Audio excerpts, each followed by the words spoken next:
ആത്മസംസ്കരണത്തെ സംബന്ധിച്ച് അല്ലാഹു സുബ്ഹാനഹു വ തആല വിശുദ്ധ ഖുർആനിലും റസൂലുള്ളാഹി സ്വല്ലല്ലാഹു അലൈഹി വസല്ലം തിരുചര്യയിലും നമ്മെ പഠിപ്പിച്ച കാര്യങ്ങൾ പരിശോധിക്കുമ്പോൾ സാധാരണ നിത്യജീവിതത്തിൽ നാം ഈ വശത്തിന് നൽകുന്ന പരിഗണനയും പ്രാധാന്യവും പോരാ എന്ന് നമുക്ക് മനസ്സിലാകുന്നതാണ്. കാരണം എല്ലാ നന്മകളും, സമൂഹത്തിൽ കാണപ്പെടുന്ന എല്ലാ നന്മകളും മനുഷ്യരുടെ മനസ്സുകളിൽ നന്മയുണ്ടായതുകൊണ്ട് ഉണ്ടായിട്ടുള്ളതാണ്. അതുപോലെ തന്നെ സമൂഹത്തിൽ നിലനിൽക്കുന്ന സകല തിന്മകളും കുറെ ആളുകളുടെ മനസ്സ് ദുഷിച്ചു. ആ ദുഷിപ്പ് അവരുടെ നാവിലൂടെയും കൈകാലുകളിലൂടെയും കരചരണങ്ങളിലൂടെയും പുറത്തു വന്നു എന്നതുകൊണ്ട് സംഭവിച്ചിട്ടുള്ളതാണ്. അതുകൊണ്ട് റസൂലുള്ളാഹി സ്വല്ലല്ലാഹു അലൈഹി വസല്ലം വളരെ പ്രസിദ്ധമായ ഒരു പ്രസ്താവന നടത്തിയിട്ടുണ്ട്. മനുഷ്യ ഹൃദയത്തിൽ ഒരു മാംസപിണ്ഡമുണ്ട്. ആ മാംസപിണ്ഡം നന്നായാൽ ശരീരമാസകലം നന്നായി, അത് ദുഷിച്ചാൽ മുഴുവൻ ദുഷിച്ചു.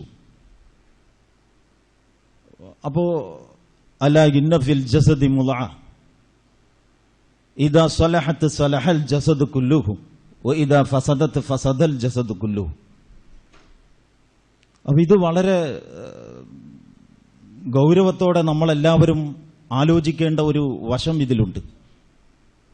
അതുകൊണ്ട് തന്നെ ആത്മസംസ്കരണത്തിന്റെ പ്രാധാന്യം, അതിന്റെ ഗൗരവം നമ്മെ ബോധ്യപ്പെടുത്തുന്ന 4 കാര്യങ്ങളാണ് ഇന്ന് ഇവിടെ പറയാൻ ഉദ്ദേശിക്കുന്നത്.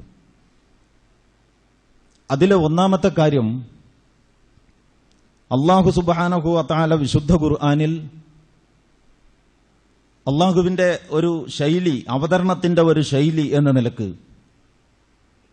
പല വസ്തുക്കളെയും പിടിച്ച് സത്യം ചെയ്തുകൊണ്ട് കാര്യങ്ങൾ പറഞ്ഞിട്ടുണ്ട്. നമുക്കൊക്കെ സുപരിചിതമായ അധ്യായങ്ങൾ തന്നെയുണ്ട്. ഉദാഹരണത്തിന് വൽ അസ്ർ, കാലം തന്നെയാണ് സത്യം. എന്നിട്ട് എന്താണോ പറയാൻ ഉദ്ദേശിച്ചത് അത് പറയുന്നു. വൽ ഫജ്ർ വലയാലിൻ അശ്ർ വശഫ്ഇ വൽ വത്ർ വല്ലൈലി ഇദാ യസിർ. ഇങ്ങനെ 3-4 കാര്യങ്ങളെക്കുറിച്ച് സത്യം ചെയ്ത ശേഷമാണ് വേറെ കുറെ സംഗതികൾ അല്ലാഹു പറഞ്ഞിട്ടുള്ളത്. ഇങ്ങനെ പല സ്വഭാവത്തിൽ സത്യം ചെയ്തുകൊണ്ട് വിഷയത്തിന്റെ പ്രാധാന്യം കേൾവിക്കാരെ ബോധ്യപ്പെടുത്താനുള്ള ഒരു ശൈലിയാണത്. അങ്ങനെ സത്യം ചെയ്തുകൊണ്ട് അല്ലാഹു ചില കാര്യങ്ങൾ പറഞ്ഞിട്ടുണ്ട്. ലാ ഉഖ്സിമു ബിയൗമിൽ ഖിയാമ, അന്ത്യദിനത്തെക്കുറിച്ച് ഞാൻ സത്യം ചെയ്യേണ്ട കാര്യമില്ല, ഞാൻ സത്യം ചെയ്യുന്നില്ല എന്ന് പറഞ്ഞുകൊണ്ടും അല്ലാഹു കാര്യം പറഞ്ഞിട്ടുണ്ട്. ആ പ്രയോഗങ്ങൾക്കൊക്കെ അതിൻ്റെതായ ചില ചർച്ചകളുണ്ട്. അതല്ല ഇപ്പൊ വിഷയം. പറഞ്ഞു വരുന്നത്, ഇങ്ങനെ അല്ലാഹു സത്യം ചെയ്തുകൊണ്ട് പറഞ്ഞ പ്രസ്താവനകളുടെ കൂട്ടത്തിൽ ഏറ്റവും ശ്രദ്ധേയമായ പ്രസ്താവന, ഈ പ്രകൃതിയിലെ പ്രധാനപ്പെട്ട 11 പ്രതിഭാസങ്ങളെ പിടിച്ച് സത്യം ചെയ്തുകൊണ്ട് അല്ലാഹു നടത്തുന്ന ഒരു പ്രസ്താവനയുണ്ട്. ഒരുപക്ഷെ നമ്മളിൽ മിക്ക ആളുകൾക്കും വളരെ സുപരിചിതമാകാനിടയുള്ള ഒരു സൂറത്താണ് സൂറത്തു ശംസ്. വശംസി വളുഹാഹ വൽഖമരി ഇദാ തലാഹ വന്നഹാരി ഇദാ ജല്ലാഹ വല്ലൈലി ഇദാ യഗ്ശാഹ വസ്സമാഇ വമാ ബനാഹ വൽഅർളി വമാ തഹാഹ വനഫ്സിൻ വമാ സവ്വാഹ ഫഅൽഹമഹ ഫുജൂറഹ വതഖ്വാഹ ഖദ് അഫ്ലഹ മൻ സക്കാഹ വഖദ് ഖാബ മൻ ദസ്സാഹ. അപ്പോൾ 11 നിങ്ങൾ വീട്ടിൽ പോയിട്ട് മുസാഫ് എടുത്തിട്ട് എണ്ണി നോക്കൂ. വശംസി വളുഹാഹ, അപ്പോൾ സൂര്യനും ആ സൂര്യന്റെ പ്രഭയും, അങ്ങനെ ശംസ്, ഖമർ, ലൈല്, നഹാർ, അർള്, സമാ എന്ന് പറഞ്ഞാൽ ആകാശം, ഭൂമി, രാത്രി, പകല്, ഇങ്ങനെ തുടങ്ങി പ്രകൃതിയിലെ പ്രധാനപ്പെട്ട 11 പ്രതിഭാസങ്ങളെ പിടിച്ച് അല്ലാഹു സത്യം ചെയ്യുകയാണ്. ഇങ്ങനെ 11 കാര്യങ്ങളെ പറ്റി പരാമർശിച്ച് സത്യം ചെയ്ത ശേഷം അല്ലാഹു പറയുന്ന കാര്യം എന്താണ്? വനഫ്സിൻ വമാ സവ്വാഹ, അതുകൂടി അതിൽപ്പെട്ടതാണ്. മനസ്സും ആ മനസ്സിനെ ശരിപ്പെടുത്തിയവനുമാണ് സത്യം. ഫഅൽഹമഹ ഫുജൂറഹ വതഖ്വാഹ, ആ നഫ്സിന്റെ പ്രകൃതം എന്താണ്? അതിൽ നന്മകളോടും തിന്മകളോടുമുള്ള ആഭിമുഖ്യമുണ്ട്. ധർമാധർമ്മങ്ങളെക്കുറിച്ചുള്ള ഒരു ബോധനം മനുഷ്യ മനസ്സിന് നൽകപ്പെട്ടിട്ടുണ്ട് എന്നാണ് പറയുന്നത്. നമുക്കതിനെ രണ്ടിനെയും വളർത്താം. രണ്ട് സാധ്യതകളുമുണ്ട് ഒരു മനുഷ്യന്. ഇത്രയും സംഗതികളെ കുറിച്ച് സത്യം ചെയ്ത ശേഷം അള്ളാഹു പറയുന്നു, ഫഅൽഹമഹാ ഫുജൂറഹാ വതഖ്വാഹാ ഖദ് അഫ്ലഹ മൻ സക്കാഹാ വഖദ് ഖാബ മൻ ദസ്സാഹാ. അതിന്റെ ശരിയായ താല്പര്യം എന്താണോ ആ ദിശയിൽ വളർത്തി പരിപോഷിപ്പിച്ച് പരിപാലിച്ചങ്ങനെ അതിനെ ഉയർത്തിക്കൊണ്ടുവന്നാൽ അവൻ വിജയിച്ചു. വഖദ് ഖാബ മൻ ദസ്സാഹാ. നന്മയോടുള്ള അതിന്റെ ആഭിമുഖ്യത്തെ നിഷ്കരുണം നിർദ്ദയം ചവിട്ടി ഒടിച്ച് തമർത്തി അങ്ങനെ തിന്മയിലേക്ക് അതിനെ പ്രോത്സാഹിപ്പിച്ചു വിടുകയാണെങ്കിൽ വഖദ് ഖാബ മൻ ദസ്സാഹാ, അവൻ പരാജയപ്പെടുകയും ചെയ്തു. അപ്പൊ ഖദ് അഫ്ലഹ മൻ സക്കാഹാ വഖദ് ഖാബ മൻ ദസ്സാഹാ. ഈ അലംഘനീയമായ സത്യം ഇതാണ് അള്ളാഹു പറയാനുള്ളത്. ഇത്രയും പ്രധാനപ്പെട്ട ഈ ഒരു സത്യം പറയാൻ അള്ളാഹു സുബ്ഹാനഹു വ തആല എത്രമാത്രം സത്യങ്ങളിലൂടെ കടന്നു വന്നു എന്നുള്ളതാണ്. അത് വിഷയത്തിന്റെ ഗൗരവമാണ് നമ്മെ ബോധ്യപ്പെടുത്തുന്നത്. ഒരു മനുഷ്യൻ ആത്മസംസ്കരണം നേടേണ്ടതിന്റെ ആവശ്യകത അവനെ ബോധ്യപ്പെടുത്താൻ 11 പ്രാപഞ്ചിക പ്രതിഭാസങ്ങളെക്കുറിച്ച് സത്യം ചെയ്ത ശേഷമാണ് അള്ളാഹു ആ വസ്തുത എടുത്തു പറഞ്ഞിട്ടുള്ളത് എന്നത് തന്നെ മതിയാകുന്നതാണ്. നമ്മളെപ്പോഴും ഓതാറുള്ള സബ്ബിഹ്സ്മ റബ്ബിക്കൽ അഅല അൽ അഅല എന്ന് പറയുന്ന സൂറത്തിൽ നിങ്ങൾക്ക് കാണാം, ഖദ് അഫ്ലഹ മൻ തസക്ക വദക്കറ സ്മ റബ്ബിഹി ഫസല്ല ബൽ തുസിറൂനൽ ഹയാത്തദ് ദുനിയ വൽ ആഖിറത്തു ഖൈറും വഅബ്ഖ. ഈ മനസ്സിന്റെ സംസ്കരണം സാധിച്ചവൻ വിജയിച്ചു. ആ സംസ്കരണ പ്രകൃതം നിലനിർത്തുന്നതിന് വേണ്ടി അള്ളാഹു നിർദ്ദേശിച്ച അടിസ്ഥാന പണികളിൽ പ്രധാനപ്പെട്ട ഒരു കാര്യമെന്ന നിലക്ക് നമസ്കാരം, അതിനെ ആ ഒരർത്ഥത്തിൽ ഉപയോഗപ്പെടുത്തുകയും ചെയ്തവൻ വിജയിച്ചു. പക്ഷെ അങ്ങനെയല്ല ആളുകളുടെ പോക്ക്. അവരുടെ നന്മയിൽ അവരിലുള്ള മനസ്സിന്റെ അതിൽ നിലീനമായ അതിൽ ഉൾച്ചേർന്ന നന്മകളെ വളർത്തി കണ്ടെത്തി പ്രോത്സാഹിപ്പിച്ച് അങ്ങനെ കൊണ്ടുപോകുന്നതിലല്ല അവർക്ക് താല്പര്യം. പറഞ്ഞല്ലോ, അതിന് നേരത്തെ ഇപ്പുറത്തും ഒരു തൂക്കമുണ്ട് എന്ന്. ഇപ്പുറത്തേക്കുള്ള തൂക്കം, ദുനിയാവിലേക്കുള്ള തൂക്കം, ദേഹേച്ഛയുടെ വഴിയിലേക്കുള്ള തൂക്കം, ഈ വഴിയിലേക്കായി പോകുന്നു ആളുകളുടെ നിലപാടുകൾ എന്നാണ് ബൽ തുസിറൂനൽ ഹയാത്തദ് ദുനിയ വൽ ആഖിറത്തു ഖൈറും വഅബ്ഖ എന്നൊക്കെ പറയുമ്പോൾ അള്ളാഹു ഉദ്ദേശിച്ചത്. അപ്പൊ ആത്മസംസ്കരണത്തിന്റെ പ്രാധാന്യത്തെയും അത് ഒരു ഗൗരവമുള്ള വിഷയമായി എടുക്കേണ്ടതിന്റെ ആവശ്യകതയെയും ബോധ്യപ്പെടാൻ ഈ പരാമർശം തന്നെ മതിയാകുന്നതാണ്. സൂറത്ത് ശംസ് എന്ന് പറയുന്ന അധ്യായത്തിലെ ഈ പ്രസ്താവന, അതാണ് ഒന്നാമത്തെ കാര്യം. അത് വേണമെങ്കിൽ ആ ഓരോ ആയത്തും ഓതി വിശദീകരിക്കാം, ഇപ്പോൾ ഞാൻ അതിലേക്ക് കടക്കുന്നില്ല. രണ്ടാമത്തെ സംഗതി ആർക്കുള്ളതാണ് സ്വർഗം? നമ്മളൊക്കെ സ്വർഗം ആഗ്രഹിക്കുന്നവരാണ്. നമ്മൾ ചെയ്യുന്ന ചെറുതും വലുതുമായ എല്ലാ പണികളും എല്ലാ പ്രവർത്തനങ്ങളും സ്വർഗം എന്ന് പറയുന്ന ആ വലിയ ലക്ഷ്യത്തിനു വേണ്ടിയാണ്. ഈ ദുനിയാവിൽ എന്തോ ചില ലക്ഷ്യങ്ങൾ നേടുന്നതിനു വേണ്ടി പണിയെടുക്കുന്നത് പോലും ഇസ്ലാമികമായ ഒരു അടിസ്ഥാനത്തിൽ ആഖിറത്ത് ലക്ഷ്യം വെച്ചിട്ടാണ്. എന്ന് പറഞ്ഞാൽ ഏതോ ഒരു കമ്മിറ്റി, ചെറുതോ വലുതോ ആയ ഒരു ദീനീ സംരംഭത്തിൽ നമ്മൾ ചേർന്ന് പ്രവർത്തിക്കുന്നു. ആ സംരംഭത്തിന് ഈ ദുനിയാവിൽ തന്നെ ഒരു ലക്ഷ്യമുണ്ട്. ആ ലക്ഷ്യത്തിന് വേണ്ടി ഈ ദുനിയാവിൽ ആ ലക്ഷ്യം ആ സംഘത്തിന് നേടാനാവണം എന്ന് കരുതിക്കൊണ്ട് നമ്മൾ പ്രവർത്തിക്കുന്നതും അതുവഴി നമ്മൾ അള്ളാഹുവിന്റെ പ്രീതിയും പരലോകമോക്ഷവും കിട്ടണം എന്നാഗ്രഹിച്ചുകൊണ്ടാണ്. അതുകൊണ്ട് ഓരോ വ്യക്തിയെയും എടുക്കുമ്പോൾ നമ്മളെ സംബന്ധിച്ചിടത്തോളം വിട്ടുവീഴ്ചയില്ലാത്ത ലക്ഷ്യമാണ് നമ്മുടെ സ്വർഗപ്രാപ്തി എന്ന് പറയുന്നത്. ആർക്കാണ് ഈ സ്വർഗം? ഇതിനെ സംബന്ധിച്ച് ഒരുപാട് സ്ഥലങ്ങളിൽ വിശുദ്ധ ഖുർആനിൽ നിങ്ങൾക്ക് പ്രസ്താവനകൾ, പരാമർശങ്ങൾ കാണാം. സൂറത്തുൻ നാസിആത്ത് എന്ന് പറയുന്ന അധ്യായത്തിലെ നമുക്ക് സുപരിചിതമായ ഒരു പ്രസ്താവനയാണ്. വഅമ്മാ മൻ ഖാഫ മഖാമ റബ്ബിഹി വനഹൻ നഫ്സ അനിൽ ഹവാ ഫഇന്നൽ ജന്നത ഹിയൽ മഅവ. അല്ലാഹുവിന്റെ സ്ഥാനം ഭയപ്പെടുകയും ദേഹേച്ഛയുടെ പിടുത്തത്തിൽ നിന്ന് മനസ്സിനെ മോചിപ്പിക്കുകയും ചെയ്തവൻ. അങ്ങനെയാണ്, ദേഹേച്ഛയുടെ പിടുത്തത്തിൽ നിന്ന് മനസ്സിനെ മോചിപ്പിച്ചു. എന്നിട്ട് ഈ മനസ്സിന്റെ ആ നന്മയിൽ അധിഷ്ഠിതമായ മനസ്സിന്റെ ആ അതിന്റെ ഒരു അനുയായിയും ഒരു പിൻഗാമിയും അതിന്റെ ആജ്ഞാനുസാരിയുമായിട്ട് ഇച്ഛയെ അവൻ മാറ്റി. അവനെ നിയന്ത്രിക്കുന്നത് അവന്റെ ഇച്ഛയല്ല, അള്ളാഹുവിനെ ഭയക്കുന്ന അവന്റെ മനസ്സാണ്. ഇങ്ങനത്തെ ഒരവസ്ഥയിൽ അതാണ് അമ്മാ മൻ ഖാഫ മഖാമ റബ്ബിഹി വനഹൻ നഫ്സ അനിൽ ഹവാ. ഇച്ഛയെ അതിന്റെ മനസ്സിനെ ദേഹേച്ഛയുടെ പിടുത്തത്തിൽ നിന്ന് മോചിപ്പിച്ചവൻ ഫഇന്നൽ ജന്നത ഹിയൽ മഅവ. അവർക്കുള്ളതാണ് സ്വർഗം. സ്വർഗം അവരുടെ അഭയസ്ഥാനമാണ്. അപ്പൊ ആന്തരികമായ നമ്മുടെ ഉള്ളിലുള്ള വളരെ പ്രധാനപ്പെട്ട ഒരു അവയവമാണ് മനസ്സ്, നഫ്സ്.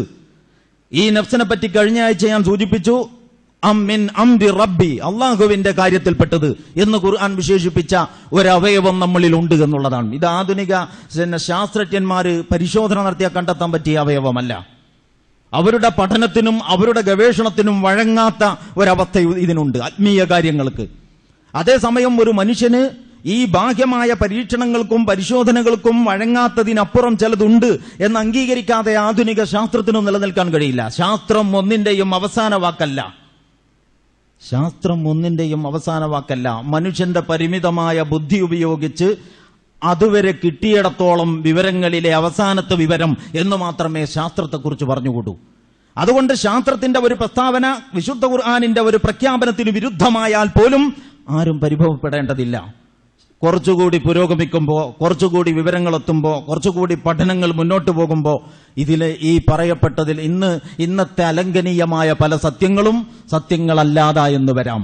പക്ഷേ ആ ഒരു അവസ്ഥ, ആ ഒരു ദുരവസ്ഥ അള്ളാഹുവിന്റെ കൽപ്പനകൾക്കോ നിയമത്തിനോ ഇല്ല. കാരണം അവൻ ആലിമുൽ അല്ലാമുൽ ഗുയൂബ്, ആലിമുൽ ഗൈബി വശഹാദ, എല്ലാ രഹസ്യങ്ങളും അറിയുന്നവൻ, രഹസ്യവും പരസ്യവുമായ മുഴുവൻ കാര്യങ്ങളും അറിയുന്നവൻ, തുടക്കവും ഒടുക്കവുമില്ലാത്തവൻ. അതൊക്കെയാണല്ലോ അള്ളാഹുവിനെ കുറിച്ച് അള്ളാഹുവിന്റെ വിശേഷണങ്ങൾ. അതിലൊക്കെ വിശ്വസിക്കുന്നവരാണ് ഒരു മുഅ്മിൻ. അപ്പൊ അവനെ സംബന്ധിച്ചിടത്തോളം ഒരു മനുഷ്യന്റെ നഫ്സ്, ആ നഫ്സ് അവനെ നിയന്ത്രിക്കണം. ആ നഫ്സ് അള്ളാഹുവിൽ തൃപ്തിപ്പെടുന്ന നഫ്സായിരിക്കണം. അങ്ങനെ അള്ളാഹുവിനെ കൊണ്ട് തൃപ്തിപ്പെട്ട ആ നഫ്സിന്റെ നിയന്ത്രണത്തിലാകണം അവന്റെ ഇച്ഛയുടെ പ്രവർത്തനങ്ങൾ. ലാ യുമിനു അഹദുക്കും ഹത്താ യകൂന ഹവാഹു തബഅൻ ലിമാ ജിഅത ബിഹി. നിങ്ങളിൽ ഒരാളും തന്നെ വിശ്വാസിയാവുകയില്ല അവന്റെ ഇച്ഛ ഞാൻ ഈ കൊണ്ടുവന്നതിനെ പിന്തുടരുന്ന ഒരു സ്ഥിതിവിശേഷം ഉണ്ടാകാത്തിടത്തോളം കാലം എന്ന് ഹദീസിൽ ഒരു പ്രവാചക വചനം നിങ്ങൾക്ക് കാണാവുന്നതാണ്. അപ്പോൾ നമ്മുടെ ഇച്ഛയെ നിഗ്രഹിക്കാൻ നമുക്ക് കഴിയില്ല. ഇച്ഛയെ നമുക്ക് വിധേയപ്പെടുത്താം. നമുക്ക് ഇച്ഛ നമ്മളെ തന്നെ വിധേയപ്പെടുത്തും. അങ്ങനെ ഇച്ഛയുടെ വഴിയെ നമ്മൾ പോകും. ഇച്ഛ നമുക്ക് ഓരോന്നോരോന്ന് നല്ലതായി തോന്നിപ്പിക്കും. അങ്ങനെ ഒരു ജീവിത പദ്ധതിയും ഒരു ദർശനവും സൃഷ്ടിച്ചു തരുന്ന ദൗത്യം വരെ ദേഹേച്ഛ നമുക്ക് ചെയ്തു തരും.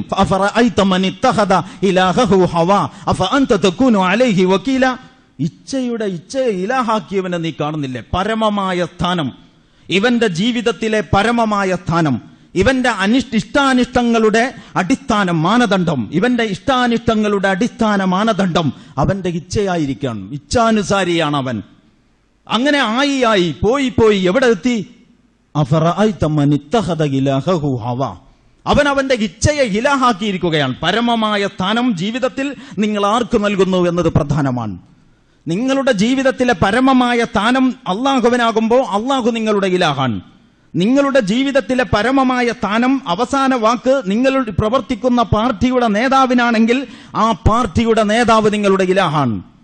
നിങ്ങളുടെ ഇച്ഛയാണ് നിങ്ങളുടെ ജീവിതത്തിന്റെ ഇഷ്ടാനിഷ്ടങ്ങൾ തീരുമാനിക്കുന്നതിന്റെ അവസാന വാക്കെങ്കിൽ ആ ഇച്ഛയെ നിങ്ങൾ ഇലാഹാക്കിയിരിക്കുകയാണ്. ഇതാണ് അള്ളാഹു പറയുന്നത്.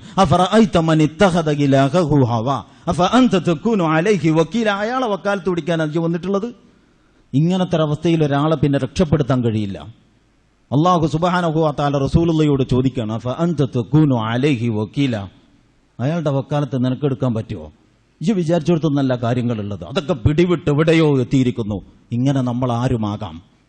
ഇച്ഛ തോന്നിപ്പിക്കുന്നതിന്റെ പിന്നാലെ പോയാൽ ഇങ്ങനെ നമ്മൾ ആരുമാകാം. വളരെ ഗൗരവത്തോടെ നമ്മൾ നോക്കണം. ഒരു കാര്യം നമ്മൾ ഇച്ഛ ഇന്നിങ്ങനെ ചെയ്യാമെന്ന് തോന്നിപ്പിച്ചു, അന്നത് ചെയ്തു.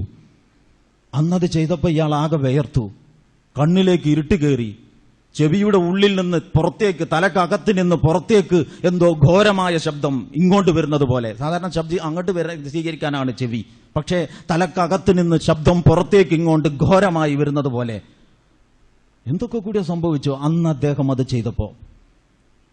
രണ്ടാമത്തെ ദിവസം അത്ര വലിയ പ്രശ്നമൊന്നും ഇല്ലാതെ തന്നെ ചെയ്യാൻ പറ്റി. അള്ളാഹുവിന്റെ റസൂല് പറയുന്നു, അങ്ങനെ ആവർത്തിക്കുമ്പോ സുമ്മ കസത്ത് കുലൂബുഹും, ഖുർആനിലൊരു പ്രയോഗമുണ്ട്, ത്വാല അലൈഹിമുൽ അമദു ഫഖസത്ത് കുലൂബുഹും. ഒരു കാര്യത്തിൽ അങ്ങനെ വ്യാപരിച്ച് അതിൽ തന്നെ കുറെ കാലം മുന്നോട്ട് പോകുമ്പോ കസത്ത് കുലൂബുഹും, അവരുടെ ഹൃദയം കടുത്തു പോകും. പിന്നെ ഒന്നും ഒരു പ്രശ്നമല്ല. ചില ആളുകൾ ചെയ്ത പരാക്രമങ്ങൾ നമ്മൾ വായിക്കുമ്പോൾ, പത്രത്തിൽ വായിക്കുമ്പോൾ നമ്മൾ നെടുങ്ങിപ്പോകും. ഒരു സുപ്രഭാതത്തിൽ ഇങ്ങോട്ട് എണീറ്റിട്ട് അങ്ങോട്ട് ചെയ്തതല്ലാതെ അത് മനസ്സിനെ അവർ വളർത്തിക്കൊണ്ടുപോയ ഒരു ദിശയാണ്. ഇച്ഛ നമ്മുടെ പിടുത്തത്തിലാകണം. നമ്മളാരും ഇച്ഛക്കടിമപ്പെട്ടു പോകരുത്. കാരണം എന്തെന്നാൽ ഇച്ഛക്കടിമപ്പെടുന്നവർക്ക് സ്വർഗത്തിന്റെ 4 അയലത്തെത്താൻ കഴിയില്ല. അല്ലാഹു സുബ്ഹാനഹു വ തആല പറയുന്നു, വഅമ്മാ മൻ ഖാഫ മഖാമ റബ്ബിഹി വനഹ നഫ്സ അനിൽ ഹവ. ഇച്ഛയുടെ പിടുത്തത്തിൽ നിന്ന് നഫ്സിനെ മോചിപ്പിച്ചവൻ അള്ളാഹുവിന്റെ സ്ഥാനത്തെ ഭയന്നുകൊണ്ട്. സൂറത്ത് ഖാഫ് എന്ന് പറയുന്ന ഒരു അധ്യായമുണ്ട്.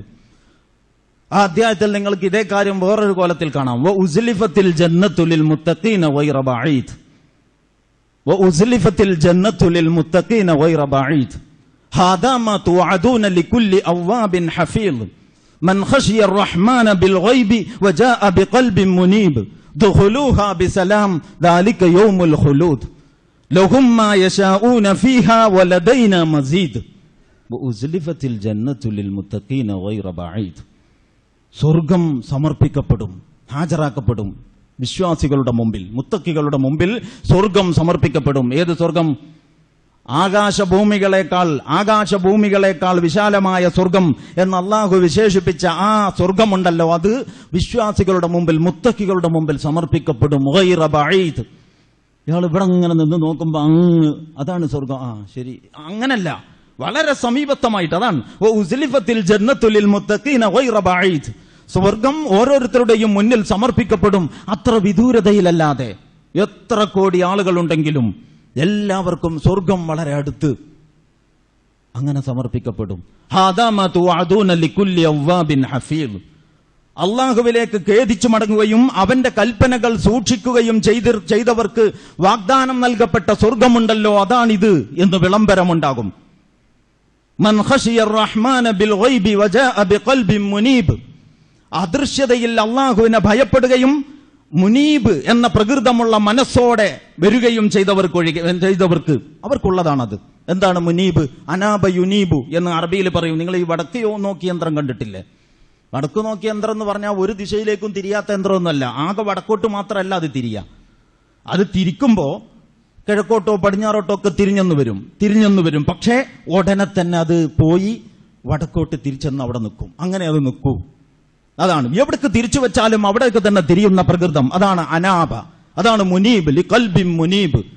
എന്ത് സംഭവിച്ചാലും അള്ളാഹുവിലേക്ക് തന്നെ ആവർത്തിച്ച് നാഥനിലേക്ക് മടങ്ങുന്ന മനസ്സ്. മൻ ഖശിയ അർറഹ്മാന ബിൽ ഗൈബി. നേരത്തെ ഓതിയല്ലോ ആയത്ത് വഅമ്മാ മൻ ഖാഫ മഖാമ റബ്ബിഹി. അവിടെ ഖാഫ എന്ന് പ്രയോഗിച്ചു അള്ളാഹു, അള്ളാഹുവിന്റെ സ്ഥാനത്തെ ഭയപ്പെട്ടവൻ.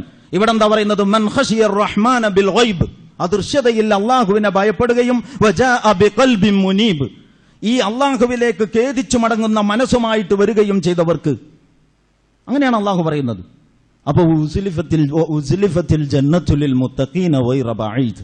ഹാദാ മാ തുഅദൂന ലികുല്ലി അവ്വാബിൻ ഹഫീദ് മൻ ഖശിയ അർറഹ്മാന ബിൽ ഗൈബി വജാഅ ബിഖൽബിൻ മുനീബ് ഉദ്ഖുലൂഹാ ബിസലാം. നിർഭയമായി നിങ്ങൾ അങ്ങോട്ട് പ്രവേശിച്ചു കൊള്ളുക. അവിടെ ആഹ്വാനം അറിയിക്കുകയാണ്. സ്വർഗം ഇങ്ങനെ മുന്നിൽ സമർപ്പിക്കപ്പെട്ടിട്ട് അള്ളാഹുവിന്റെ കൽപ്പനകൾ ജീവിതത്തിൽ സൂക്ഷിക്കുകയും അള്ളാഹുവിലേക്ക് ആവർത്തിച്ച് മടങ്ങുകയും ചെയ്യുന്ന മനസ്സിന്റെ ഉടമകൾക്കുള്ളതാണിത്. അതുകൊണ്ട് ദുഖുലൂഹാ ബിസലാം ദാലിക യൗമുൽ ഖുലൂദ്. നിങ്ങൾ അവിടെ ഇനി എന്നും നിത്യവാസികളാണ്. ലഹും മാ യശാഊന ഫീഹാ. അവരുദ്ദേശിച്ചതൊക്കെയുണ്ട്. എന്നിട്ട് അല്ലാഹ് പറയാണ് വലദൈനാ മസീദ്. നമ്മുടെ വക വേറെയുണ്ട്. അവർക്ക് ആഗ്രഹിക്കുന്നതിനൊക്കെ ഒരു കണക്കുണ്ടല്ലോ. ഓരോന്ന് സൂറത്തുൽ ബഖറയുടെ ആദ്യ ഭാഗത്ത് കാണാം. സ്വർഗത്തിൽ ചെന്നിട്ട് ഓരോന്നിങ്ങനെ നൽകപ്പെടുമ്പോ ഉതൂബിഹി മുതശാബിഹ വലഹും ഫീഹാ മാ യസ്തഹൂൻ എന്നൊക്കെ ഖുർആനിലുണ്ടല്ലോ. അവരവിടെ ആഗ്രഹിച്ചതൊക്കെ അവർക്കുണ്ട്. ആ ഓരോന്ന് നൽകപ്പെടുമ്പോഴും സമാനതകളുള്ളതും വൈവിധ്യമാർന്നതും സങ്കല്പിക്കാനാവാത്തതുമായ സ്വർഗീയ ആരാമത്തിലെ സൗകര്യങ്ങളും അനുഗ്രഹങ്ങളും അതിനെപ്പറ്റി പറഞ്ഞിട്ടല്ല പറയാണ് വലദൈനാ മസീദ്. നമ്മളെ അറിഞ്ഞംഗീകരിച്ച് വഴിപ്പെട്ടവർക്ക് നമ്മുടെ വക വേറെയുമുണ്ട്. എന്താണ് ഇതിലെ മർമ്മം എന്ന് ചോദിച്ചാൽ മൻ ഖശിയ അർറഹ്മാന ബിൽ ഗൈബി വജാഅ ബിഖൽബിൻ മുനീബ്. അള്ളാഹുവിനെ അദൃശ്യതയിൽ ഭയപ്പെട്ടുകൊണ്ട് അള്ളാഹുവിലേക്ക് ഖേദിച്ചു മടങ്ങുന്ന മനസ്സുമായിട്ട് വന്നവർക്ക് അവർക്കാണ് സ്വർഗം. ഈ 2 സൂക്തങ്ങളും ഇതുപോലെ ഒരുപാട് ആയത്തുകൾ വേറെയും കാണാം. ഈ 2 സൂക്തങ്ങളും നമ്മളെ പഠിപ്പിക്കുന്ന കാര്യം, ദേഹേച്ഛക്ക് വഴിപ്പെട്ടവനായി മുന്നോട്ട് പോയാൽ സ്വർഗം നമുക്ക് നേടാനാവില്ല. ദേഹേച്ഛക്ക് വഴിപ്പെട്ടവനായ ഒരാൾക്ക് അള്ളാഹുവിന്റെ ഇച്ഛക്ക് വഴിപ്പെട്ട് ജീവിക്കുക പോലും സാധ്യമല്ല. ഒരാൾ എത്ര കണ്ട് ദേഹേച്ഛക്ക് അടിമപ്പെട്ടവനാണോ അത്ര കണ്ട് അയാൾ സത്യത്തിനെതിരായിരിക്കും. ഇന്നാ ഖുവഫ മാ തഖവഫു അലാ ഉമ്മത്തി അൽ ഹവ വ തൂലുൽ അമൽ ഫഅമ്മൽ ഹവ ഫയസുദ്ദു അനിൽ ഹഖ് വഅമ്മാ തൂലുൽ അമൽ ഫയുൻസി അൽ ആഖിറ വഹാദിഹി ദുനിയ മുർതഹിലത്തുൻ ഖാദിമ വഹാദിഹിൽ ആഖിറത്തു മുർതഹിലത്തുൻ സാഹിബ. അങ്ങനെയൊക്കെ ഹദീസ് ഉണ്ട്. ഉമർ അലി റളിയല്ലാഹു അൻഹുവിൽ നിന്ന് ഉദ്ധരിക്കപ്പെടുന്ന ഒരു വചനത്തിൽ ഇപ്രകാരം കാണാം: എന്റെ സമുദായത്തിന് ഞാൻ ഏറ്റവും ഭയപ്പെടുന്ന കാര്യങ്ങളിൽപ്പെട്ട 2 കാര്യം. ഒന്ന്, അവരവരുടെ ഇച്ഛക്കടിമപ്പെട്ടു പോകുമോ എന്നുള്ളതാണ്. ഒരാൾ അയാളുടെ ഇച്ഛക്കടിമപ്പെടാൻ തുടങ്ങിയാൽ അയാളുടെ കാര്യം പോക്കാണ്. ആ ഇച്ഛയുടെ ആ പ്രേരണകളിൽ നിന്ന് അതിനോട് പൊരുതി ഇയാൾക്ക് വിജയിക്കാനാകണമെങ്കിൽ, ഇത് നമ്മുടെ ഉള്ളിൽ നടക്കുന്ന പണിയാണ്. ഇത് മറ്റുള്ളവരെ പേടിച്ചിട്ട് പൊരുതൽ നടക്കൂല. അവിടുത്തെ നമ്മുടെ തന്നെ കരുത്തെന്താണ്? അള്ളാഹുവിനോടുള്ള ബന്ധം, അള്ളാഹുവിനുള്ള ഭയം, അള്ളാഹുവിന്റെ പ്രീതി, അള്ളാഹ് അറിയുമെന്ന ബോധം ഇത്യാദി ആയുധങ്ങളെ നമ്മുടെ കയ്യിലുള്ളൂ ഈ പൊരുതലിൽ. പക്ഷെ ആ പൊരുതൽ വളരെ പ്രധാനമാണ്. കാരണം എന്താ? ദേഹേച്ഛ മനുഷ്യനെ ഓരോന്ന് തോന്നിപ്പിച്ചുകൊണ്ടിരിക്കും എന്ന് പറഞ്ഞല്ലോ. അതാണ് ഫഅമ്മൽ ഹവ ഫയസുദ്ദു അനിൽ ഹഖ്. എത്ര കണ്ട് ഒരാൾ ഇച്ഛക്കടിമപ്പെട്ടോ അത്രയും അയാൾ സത്യത്തിനെതിരാണ്. ഉദാഹരണത്തിന് ഒരു മദ്യപാനിയോട് നിങ്ങൾ സംസാരിച്ചു നോക്ക്. അയാൾ മദ്യപിച്ചാൽ മദ്യത്തിന്റെ കുറ്റം പറയും. മദ്യപിക്കാത്ത സമയത്ത് മദ്യം ഒരു അപകടകരമായ സാധനമാണ് എന്ന് അയാളെ കൊണ്ട് അംഗീകരിപ്പിക്കാൻ പ്രയാസമാണ്. ഒരാൾ ഒരു ഇച്ഛക്ക് ഒരു ശീലത്തിന് ഒരാൾ അടിമപ്പെട്ടാൽ ആ ശീലത്തിന്റെ വിഷയത്തിൽ അയാൾ പിന്നെ സത്യത്തിനെതിരാണ്. അപ്പൊ പൂർണ്ണമായും ഒരാൾ ദേഹേച്ഛക്ക് അടിമപ്പെട്ടാലോ അയാൾ പരിപൂർണമായും സത്യത്തിനെതിരായിരിക്കും എന്നുള്ളതാണ്. ഫഅമ്മൽ ഹവ ഫയസുദ്ദു അനിൽ ഹഖ് വഅമ്മാ തൂലുൽ അമൽ ഫയുൻസി അൽ ആഖിറ. അതുപോലെ തന്നെ വ്യാമോഹം പരലോകത്തെ മറപ്പിച്ചു കളയും. എന്റെ സമുദായത്തിന് ഞാൻ ഭയപ്പെടുന്ന 2 കാര്യങ്ങൾ. ഒന്ന്, അവർ ദേഹേച്ഛക്ക് അടിമപ്പെട്ടു പോകുമോ എന്നുള്ളതാണ്. രണ്ടാമത്തത്, അവർ ഈ വ്യാമോഹത്തിന്റെ പലതും വെച്ച് നീട്ടി മുഴപ്പിച്ച് കാട്ടി ജ്വലിപ്പിച്ച് നിർത്തി നമ്മളെ മോഹിപ്പിച്ചുകൊണ്ടിരിക്കുന്ന ഒരു ദുനിയാവിലാണല്ലോ നമ്മുടെ ജീവിതം. ആ മോഹന വലയത്തിൽ നമ്മൾ പെട്ടുപോകുമോ? ഇതാണ് അള്ളാന്റെ റസൂല് നമ്മുടെ കാര്യത്തിൽ ഭയപ്പെട്ടത്. നമ്മളും നമ്മുടെ കാര്യത്തിൽ ഭയപ്പെടേണ്ട 2 വിഷയങ്ങളാണിത്. അപ്പൊ രണ്ടാമത് പറഞ്ഞ കാര്യം, അള്ളാഹു സുബ്ഹാനഹു വ തആല സ്വർഗം മാർക്കാണ്. ആത്മസംസ്കരണം നേടേണ്ടതിന്റെ പ്രാധാന്യം ബോധ്യപ്പെടുത്തുന്ന വിഷയങ്ങളാണ്. ഒന്നാമത്തത്, പ്രകൃതിയിലെ 11 പ്രധാന സംഗതികളെ പിടിച്ച് പടച്ചവൻ സത്യം ചെയ്തു പറഞ്ഞ ഒരൊറ്റ പ്രസ്താവന ഇത് മാത്രമേ ഉള്ളൂ. ആത്മസംസ്കരണം നേടിയവൻ വിജയിച്ചു, അതിൽ പരാജയപ്പെട്ടവൻ നിത്യപരാജിതനായി. ഇത് നമ്മൾ മനസ്സിലാക്കണം. രണ്ടാമത്തത്, സ്വർഗം ആത്മസംസ്കരണം നേടിയവർക്കുള്ളവരാണ്. അള്ളാഹുവിലേക്ക് ഖേദിച്ചു മടങ്ങുന്ന മനസ്സ്. ചെറിയ വീഴ്ചകൾ പറ്റും. അതാണ് ഞാൻ വടക്ക് നോക്കി യന്ത്രത്തിന്റെ ഉദാഹരണം പറയാൻ. വടക്ക് നോക്കി യന്ത്രം, അതിന്റെ ആ യന്ത്രം പ്രവർത്തനക്ഷമമാണെങ്കിൽ അത് കിഴക്കോട്ട് തിരിഞ്ഞ് അങ്ങനെ നിൽക്കൂല. ഇതുപോലെ അള്ളാഹുവിന്റെ ഒരു ദാസന് ഒരബദ്ധമൊക്കെ പറ്റും. ഏത് വിഷയത്തിലും പറ്റാം. തെറ്റാതിരിക്കാൻ ശ്രദ്ധിക്കണം, സൂക്ഷിക്കണം, പാലിക്കണം, പ്രാർത്ഥിക്കണം എന്നതോടൊപ്പം പറ്റാം. പക്ഷേ അബദ്ധങ്ങൾ തിരിച്ചറിയപ്പെടും, അബദ്ധങ്ങൾ ഉടനടി തിരുത്തപ്പെടും, അബദ്ധങ്ങളിൽ ഖേദിക്കപ്പെടും, തിരിച്ച് അള്ളാഹുവിലേക്ക് തന്നെ വരും. അതാണ് ലികുല്ലി അവ്വാബിൻ ഹഫീദ് മൻ ഖശിയ റഹ്മാന ബിൽ ഗൈബി വജാഅ ബിഖൽബിൻ മുനീബ് എന്നൊക്കെ പറയുമ്പോൾ അതാണ് ഉദ്ദേശിക്കുന്നത്. അതാണ് രണ്ടാമത്തെ കാര്യം. ദേഹേച്ഛയെ നിയന്ത്രിക്കാൻ കരുത്തുള്ള ഒരു മനസ്സിന്റെ ഉടമയാവുക എന്നുള്ളതാണ്. ആ മനസ്സിനാണ് സ്വർഗം. ഇത് നമ്മൾ അറിയേണ്ടതാണ്. മൂന്നാമത്തെ കാര്യം, റസൂലുള്ളാഹി സ്വല്ലല്ലാഹു അലൈഹി വസല്ലമയുടെ മുന്നിൽ വെച്ചിട്ട് നേരത്തെ പറഞ്ഞ സൂറത്തു ശംസ് ഒരു സഹാബി ഓതിയിട്ട് ഫഅൽഹമഹാ ഫുജൂറഹാ വതഖ്വാഹാ എന്ന ഭാഗത്തെത്തിയപ്പോൾ റസൂലുള്ളാഹി സ്വല്ലല്ലാഹു അലൈഹി വസല്ലം പ്രാർത്ഥിച്ചു, അല്ലാഹുമ്മ ആതി നഫ്സി തഖ്വാഹാ വസക്കിഹാ അൻത ഖൈറു മൻ സക്കാഹാ അൻത റബ്ബുഹാ വവലിയുഹാ വമൗലാഹാ. നമ്മളെ പ്രാർത്ഥനയിലൊക്കെ സാധാരണ വരാറുണ്ട്, അല്ലാഹുമ്മ ആതി അൻഫുസനാ തഖ്വാഹാ. പടച്ചവനെ, ഞങ്ങളുടെ നഫ്സിന്, ഞങ്ങളുടെ മനസ്സുകൾക്ക് നീ തഖ്വ നൽകണം. വസക്കിഹാ അൻത ഖൈറു മൻ സക്കാഹാ. നീ അതിനെ സംസ്കരിക്കണം. ഏറ്റവും നന്നായി സംസ്കരിക്കാൻ കഴിയുന്നവൻ നീയാണ്. കാരണം എന്താ? അൻത റബ്ബുഹാ വവലിയുഹാ വമൗലാഹാ. നീയാണ് അതിന്റെ യജമാനൻ, നീയാണ് അതിന്റെ റബ്ബ്, നീയാണ് അതിന്റെ പരിപാലകൻ, നിനക്ക് അതിന് കഴിയൂ. അതുകൊണ്ട് ഞങ്ങളുടെ മനസ്സിന് നീ സംസ്കരണം നൽകണം. നമ്മൾ പ്രാർത്ഥിക്കുന്നുണ്ട്. ഈ പ്രാർത്ഥന റസൂലുള്ളാഹി സ്വല്ലല്ലാഹു അലൈഹി വസല്ലമയുടെ മുമ്പിൽ വെച്ചുകൊണ്ട് ഫഅൽഹമഹാ ഫുജൂറ നഫ്സിൻ വമാ സവ്വാഹാ ഫഅൽഹമഹാ ഫുജൂറഹാ വതഖ്വാഹാ എന്ന ഭാഗം ഓതപ്പെട്ടപ്പോൾ റസൂലുള്ള പ്രാർത്ഥിച്ചു എന്നാണ്. അപ്പൊ റസൂലുള്ള മനസ്സിന്റെ സംസ്കരണത്തിന് വേണ്ടി പ്രാർത്ഥിച്ചിരുന്നു എന്നുള്ളത് അത് നമ്മുടെ പ്രാർത്ഥനയിലെ ഒരു വിഷയമാകണം എന്നുള്ളത്. ഏതിനൊക്കെ വേണ്ടി പ്രാർത്ഥിക്കുന്നുവോ അതിനുവേണ്ടി സ്വോദ്ദേശപൂർവം പണിയെടുക്കണം എന്നത് നമ്മളെല്ലാവരും മനസ്സിലാക്കിയിട്ടുള്ള കാര്യമാണ്. അപ്പൊ മൂന്നാമത്തെ കാര്യം, റസൂലുള്ളാഹി സ്വല്ലല്ലാഹു അലൈഹി വസല്ലമയുടെ നിരന്തരമായ പ്രാർത്ഥനയിലെ ഒരു വിഷയമായിരുന്നു ആത്മസംസ്കരണം എന്നുള്ളത്. നാലാമത്തെ സംഗതി നമുക്കൊക്കെ അറിയാം. ഒരു മനുഷ്യനെ സംബന്ധിച്ചിടത്തോളം അവന്റെ ശരീരത്തിന് പരിപാലനം കിട്ടണം. നമ്മൾ അഴുക്കുകൾ നീക്കുന്നുണ്ട്, കുളിക്കുന്നുണ്ട്, രോഗങ്ങൾ വല്ലതും വരുമ്പോൾ നമ്മൾ ചികിത്സിക്കുന്നുണ്ട്. പോഷകാഹാര കമ്മിയുണ്ടെന്ന് കണ്ടെത്തുമ്പോൾ പോഷകാഹാരങ്ങൾ അടിയന്തിരമായി എത്തിക്കുവാൻ സ്പെഷ്യൽ സംവിധാനമുണ്ട്. സാധാരണഗതിയിൽ തന്നെ നമുക്കതിൽ ശ്രദ്ധയുണ്ട്. ഇങ്ങനെയാണല്ലോ ശരീരത്തെ പരിപാലിക്കുന്നത്. ഈ ശരീരം പോലെ ഒരു അസ്തിത്വമാണ് മനസ്സ്.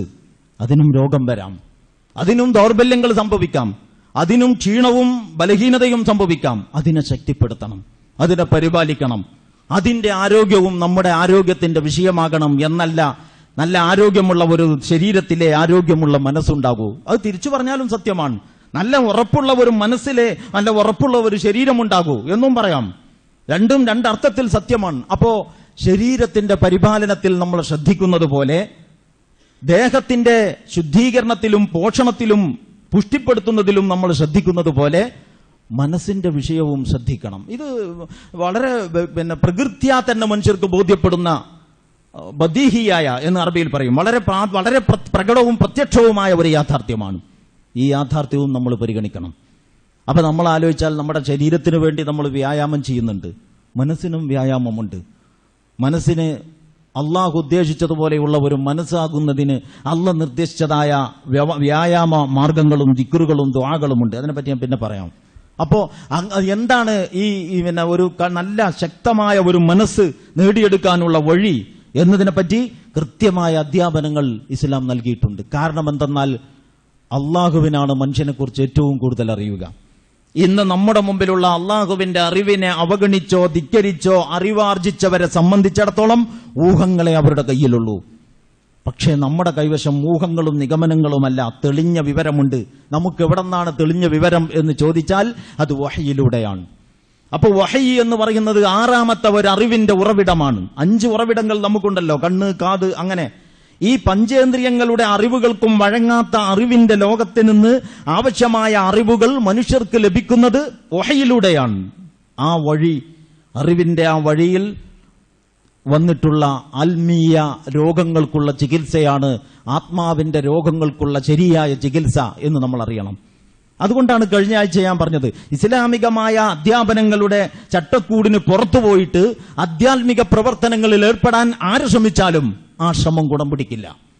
കാരണം ആ ശ്രമങ്ങൾക്കൊക്കെ അതിൻ്റെതായ പരിമിതികളുണ്ട്. അങ്ങനെ ഒരുപാട് സൂഫിയാക്കളും അദ്വൈതവാദികളും ആത്മീയാചാര്യന്മാരും ഒരുപാട് വേദാന്തങ്ങൾ ഉണ്ടാക്കിയിട്ടുണ്ട്. ആ വേദാന്തങ്ങളും വ്യവസ്ഥകളും സംവിധാനങ്ങളും അവർക്ക് അതിനെ ആവിഷ്കരിച്ചവർക്ക് പോലും പ്രയോജനം ചെയ്തിട്ടില്ല എന്നതാണ് ജീവിതത്തിൽ അനുഭവം. ഈ ഒരു കാര്യത്തെക്കുറിച്ച് കൂടി സഹോദരന്മാരും സഹോദരിമാരും ഈ സന്ദർഭത്തിൽ ചിന്തിക്കണം. അപ്പൊ നഫ്സ് എന്ന് പറയുന്നത് ഈ മുമ്പൊരിക്കൽ ഞാൻ പറഞ്ഞു, രണ്ടവസ്ഥകൾ എന്ന് പറഞ്ഞാൽ നമ്മൾ ആത്മസംസ്കരണം, തസ്കിയത്തുൻ നഫ്സ് എന്ന് പറയുന്ന ആ വാക്കെടുത്ത് നിങ്ങൾ ചിന്തിച്ചു നോക്ക്.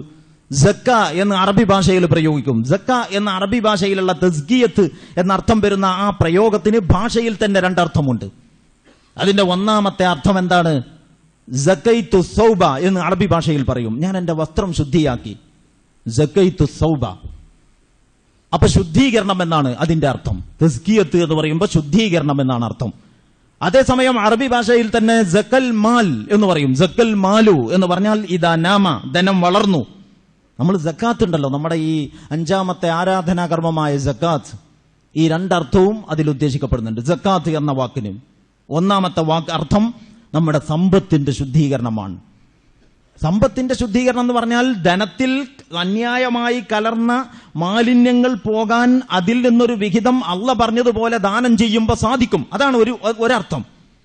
രണ്ടാമത്തെ ആ ശുദ്ധീകരണം എന്ന് പറഞ്ഞത് സമ്പത്തിന്റെ ശുദ്ധീകരണം, മനസ്സിന്റെ കൂടി ശുദ്ധീകരണം അതിലുണ്ട്.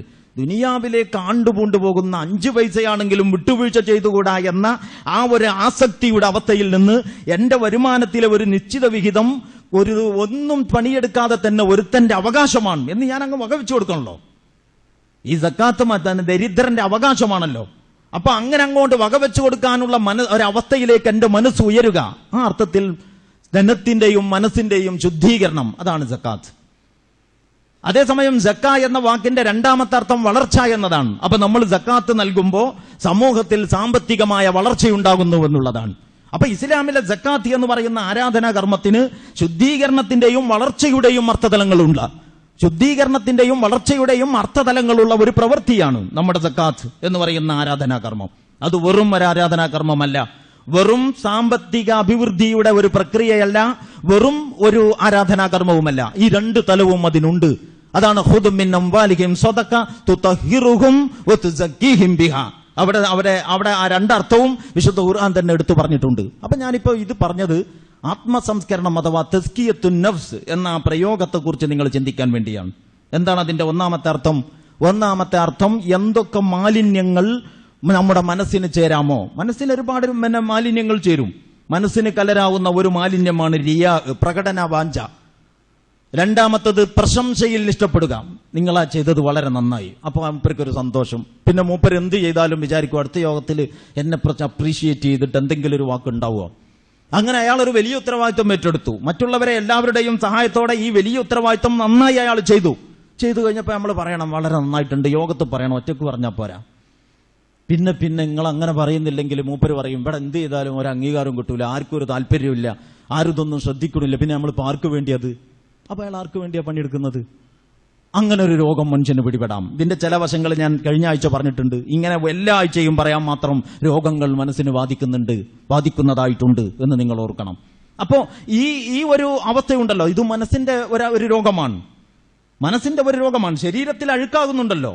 ഏതൊക്കെയാണ് അഴുക്ക് എന്നുള്ള പറഞ്ഞിട്ടുണ്ട്. അഴുക്ക് ശുദ്ധീകരിക്കാൻ വെള്ളം ഉപയോഗിക്കണം, വെള്ളമില്ലെങ്കിൽ മണ്ണ്. അങ്ങനെ ശരീരത്തിലെ മാലിന്യങ്ങളെ ശുദ്ധീകരിക്കാനുള്ള വെള്ളത്തിന്റെ വ്യവസ്ഥകളെ കുറിച്ച് വരെ കിതാബുകളിലുണ്ട്. എന്നല്ല കർമ്മശാസ്ത്ര ഗ്രന്ഥങ്ങളിലെ കിതാബുകളിലെ ആദ്യത്തെ ചർച്ച വെള്ളത്തെക്കുറിച്ചാണ്. കിതാബ് ത്വഹാറ. നിങ്ങൾ ഫിഖഹിന്റെ കിതാബ് എടുത്തു നോക്ക്, 4 മദ്ഹബിന്റേത് ഏതായാലും കൊള്ളാം. ശുദ്ധീകരണത്തിന്റെ അധ്യായം. മുസ്ലിം സമുദായം പൊതുവെ ശുദ്ധി കുറഞ്ഞവരാണെങ്കിലും മുസ്ലിങ്ങളുടെ പള്ളിയും പരിസരവും വരെ ശുദ്ധിയില്ലാത്ത അവസ്ഥയിൽ കാണപ്പെടുമെങ്കിലും അവർ ഓതുകയും ചൊല്ലുകയും പള്ളികളിൽ സൂക്ഷിക്കുകയും ചെയ്യുന്ന ഗ്രന്ഥത്തിലെ ആദ്യത്തെ അധ്യായം വൃത്തിയുടെ അധ്യായമാണ്. നമ്മൾ മനസ്സിലാക്കണം. അപ്പൊ ശരീരത്തിലെ അഴുക്കുകൾ പോക്കാൻ അതിന്റെ മാർഗങ്ങൾ അള്ളാഹുവും റസൂലും പഠിപ്പിച്ചിട്ടുണ്ട്. ചിലതൊക്കെ അള്ളാഹ് പറഞ്ഞിട്ടുണ്ട്, കഴിച്ചു ബാക്കിയൊക്കെ റസൂലിൽ നിന്ന് നമുക്ക് ലഭിച്ചിട്ടുണ്ട്. ഇതുപോലെ മനസ്സിനും മാലിന്യങ്ങൾ ചേരും. ഒന്നാമത്തെ മാലിന്യമാണ് റിയാ, രണ്ടാമത്തെ മാലിന്യമാണ് കിബിർ, മൂന്നാമത്തെ മാലിന്യമാണ് ഹസദ്, നാലാമത്തെ മാലിന്യമാണ് പക, വിദ്വേഷം, ഗില്ല്. ഞാൻ കഴിഞ്ഞ ആഴ്ച പറഞ്ഞല്ലോ, ഓനല്ല ഓന്റെ 2 തലമുറ ഒന്നിച്ചു വന്ന് എന്റെ കാല് പിടിച്ചാലും എന്റെ മനസ്സിൽ അത് അങ്ങോട്ട് പോവില്ല. അങ്ങനെ പറ്റുമോ? റബ്ബന ലാ തജ്അൽ ഖുലൂഫി ഖുലൂബിനാ ഗില്ലൽ ലില്ലദീന ആമനു. നമ്മുടെ ഒരു പ്രാർത്ഥനയല്ലേ അത്? പടച്ചവനെ, ഞങ്ങളുടെ മനസ്സിൽ ഈ വിശ്വാസികളോടൊരു കെറിവ് ഒരിക്കലും നീ നിലനിർത്തല്ല റബ്ബേ. അങ്ങനെ ഒരു കെറിവ് ഉണ്ടാകരുത്. ഉൾക്കൊള്ളാൻ കഴിയണം. എന്ത് മഹാ അപരാധവും വിട്ടുകൊടുക്കാൻ കഴിയുന്ന വിശാല മനസ്സ് ഉണ്ടാകണമെങ്കിൽ മനസ്സിന്റെ ശുദ്ധീകരണം നടക്കണം. അപ്പോ തസ്കിയത്തുൻ നഫ്സ് എന്ന് പറയുന്നത് ഒന്ന് മാലിന്യങ്ങളിൽ നിന്ന് ശുദ്ധീകരിക്കൽ, രണ്ടാമത്തെ അതിനെ വളർത്തൽ. എങ്ങനെ വളർത്തുക? നല്ല ഗുണങ്ങൾ കൊണ്ട് അതിനെ വളർത്തൽ. ഈ 2 പണിയും നടക്കുന്ന പ്രക്രിയയാണ് ആത്മസംസ്കരണം. ആ ആത്മസംസ്കരണം നടത്തേണ്ടത് നേരത്തെ പറഞ്ഞ 4 കാരണങ്ങളാൽ വളരെ പ്രധാനപ്പെട്ടതാണ്. എങ്ങനെ ഈ കർമ്മത്തിൽ നമുക്ക് ഓരോരുത്തർക്കും ഏർപ്പെടാനാവും എന്നതിനെപ്പറ്റി വഴിയെ പറയാം. അള്ളാഹു നമ്മെ അനുഗ്രഹിക്കുമാറാകട്ടെ. അഖൂലു ഖൗലി ഹാദാ അസ്തഗ്ഫിറുല്ലാഹ ലി വലക്കും വലി ജമീഇൽ മുസ്ലിമീന വൽ മുസ്ലിമാത്ത് ഫസ്തഗ്ഫിറുഹു ഇന്നഹു ഹുവൽ ഗഫൂറുർ റഹീം.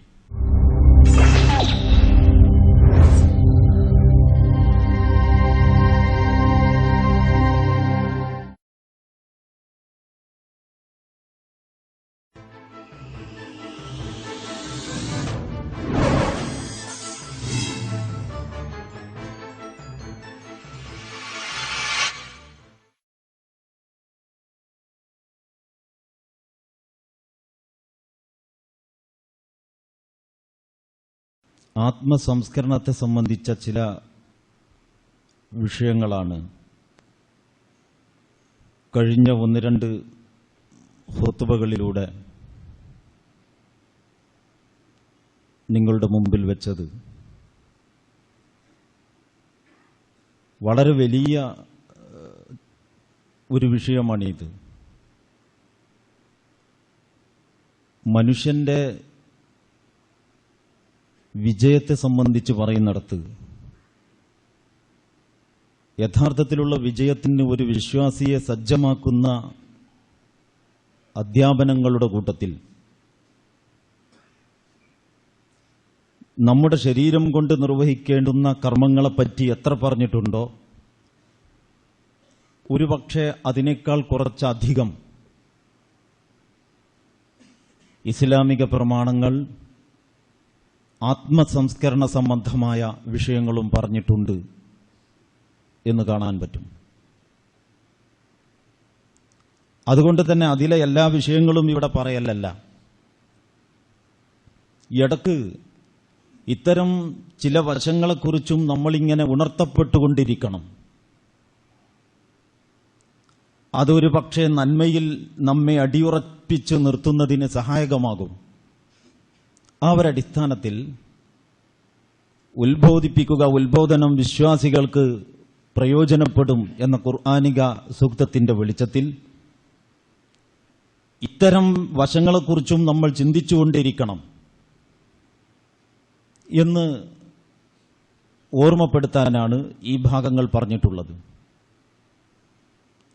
നഫ്സിന്റെ 3 അവസ്ഥകളെപ്പറ്റി വിശുദ്ധ ഖുർആനിൽ നമുക്ക് കാണാൻ പറ്റും.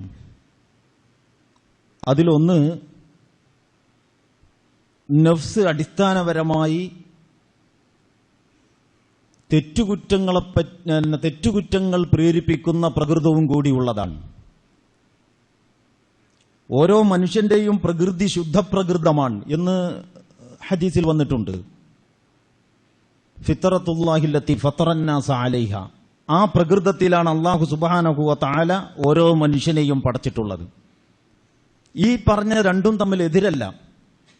അതായത് നമ്മുടെ ഉള്ളിൽ തെറ്റുകുറ്റങ്ങൾ ചെയ്യാൻ നമ്മെ പ്രേരിപ്പിക്കുന്ന ഒരു ഘടകം പ്രവർത്തിച്ചുകൊണ്ടിരിക്കുന്നുണ്ട് എന്ന് പറയുന്നതും മനുഷ്യർ അടിസ്ഥാനപരമായി ശുദ്ധപ്രകൃതിയിലാണ് വീണിട്ടുള്ളത് എന്ന് പറയുന്നതും വൈരുദ്ധ്യമല്ല.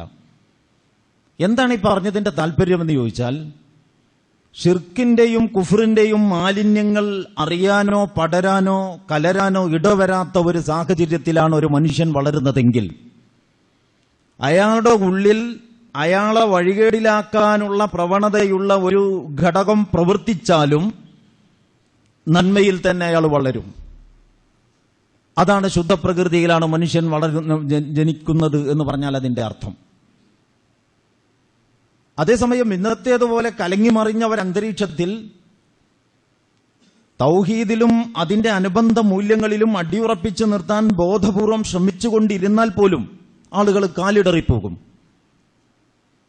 മനുഷ്യന്റെ ശുദ്ധപ്രകൃതി മലീമസമാക്കുന്ന ഒരു മലീമസമായി തീർന്ന ഒരു ചുറ്റുപാടിൽ ആ ശുദ്ധപ്രകൃതിയുടെ ഫലം നേർക്കുനേരെ നമുക്ക് ലഭിക്കുന്നില്ല എന്നതാണ് ഇന്നത്തെ നമ്മുടെ അവസ്ഥ, സമൂഹത്തിലെ പൊതുവിലുള്ള അവസ്ഥ. അപ്പൊ ഞാൻ പറഞ്ഞു വന്നത്, മനുഷ്യനിൽ നേരത്തെ കഴിഞ്ഞ ആഴ്ചയിൽ സൂചിപ്പിച്ച നമുക്കൊക്കെ അറിയാവുന്ന സൂറത്ത് ഷംസ്, അതിലും അല്ലാഹു പറയുന്നുണ്ട് എന്ന്. ധർമാധർമ്മങ്ങളെ കുറിച്ച് മനുഷ്യന് ബോധനം നൽകി.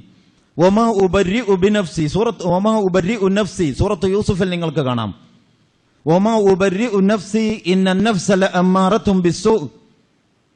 എന്റെ നഫ്സ് പാപം മുക്തമാണ് എന്ന് ഞാൻ പറയുന്നില്ല. കാരണം അടിസ്ഥാനപരമായി മനുഷ്യന്റെ നഫ്സ് തെറ്റുകളെക്കുറിച്ച് പ്രേരിപ്പിക്കുന്നത് കൂടിയാണ്. അമ്മാറത്തും ബിസ്സൂ എന്നാണ് അവിടെ വിശേഷിപ്പിച്ചത്.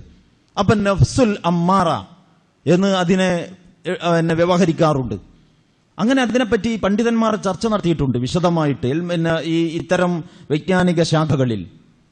അതുപോലെ തന്നെ നിങ്ങൾക്ക് കാണാൻ പറ്റും സൂറത്തുൽ ഖിയാമ, ലാ ഉഖ്സിമു ബിയൗമിൽ ഖിയാമ വലാ ഉഖ്സിമു ബിനഫ്സിൽ ലവ്വാമ. അപ്പൊ അവിടെ ആക്ഷേപിക്കുന്ന മനസ്സ്, നഫ്സുൽ ലവ്വാമ. അതുപോലെ തന്നെ സൂറത്തുൽ ഫജ്റിന്റെ അവസാന ഭാഗത്ത് യാ അയ്യത്തുഹൻ നഫ്സുൽ മുത്മഇന്ന. അപ്പൊ നഫ്സുൽ മുത്മഇന്ന, ഇത് മൂന്നും ഒരു നഫ്സിന്റെ 3 ഘട്ടങ്ങളാണോ അതല്ല 3 തരം നഫ്സുകളാണോ? ഇതിൽ പണ്ഡിതന്മാർ ഒരുപാട് ചർച്ചകൾ നടത്തിയിട്ടുണ്ട്.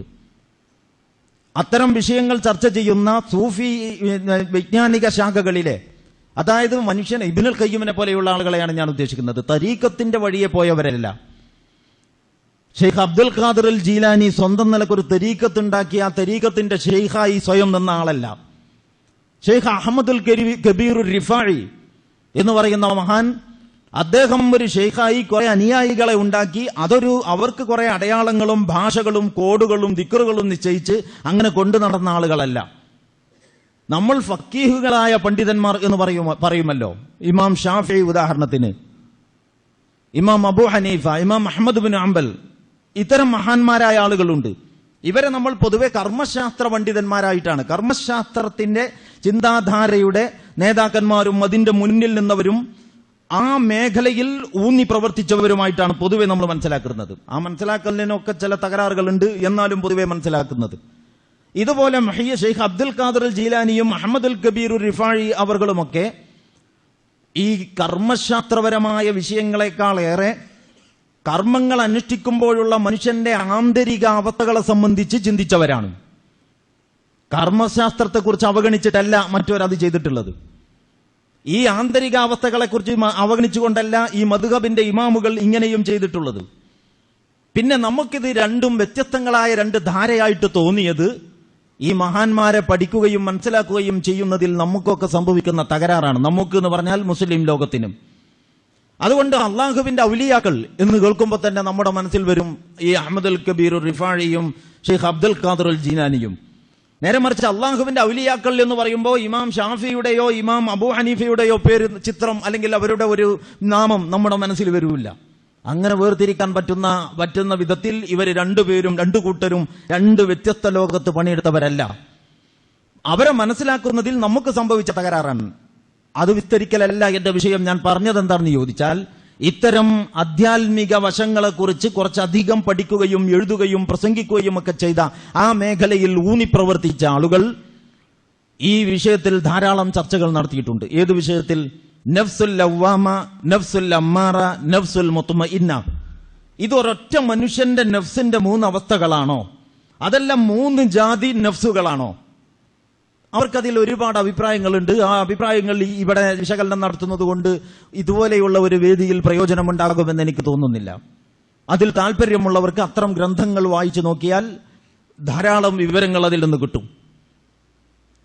ഇപ്പൊ ഞാൻ പറഞ്ഞു വന്നത്, പൊതുവിൽ നമുക്ക് ഖുർആനിന്റെ വിവരണത്തിൽ നിന്ന് മനസ്സിലാകുന്നത് ഇത് വ്യത്യസ്തമായ 3 മനുഷ്യരെ 3 തരങ്ങളാക്കിയിരിക്കുകയാണ്.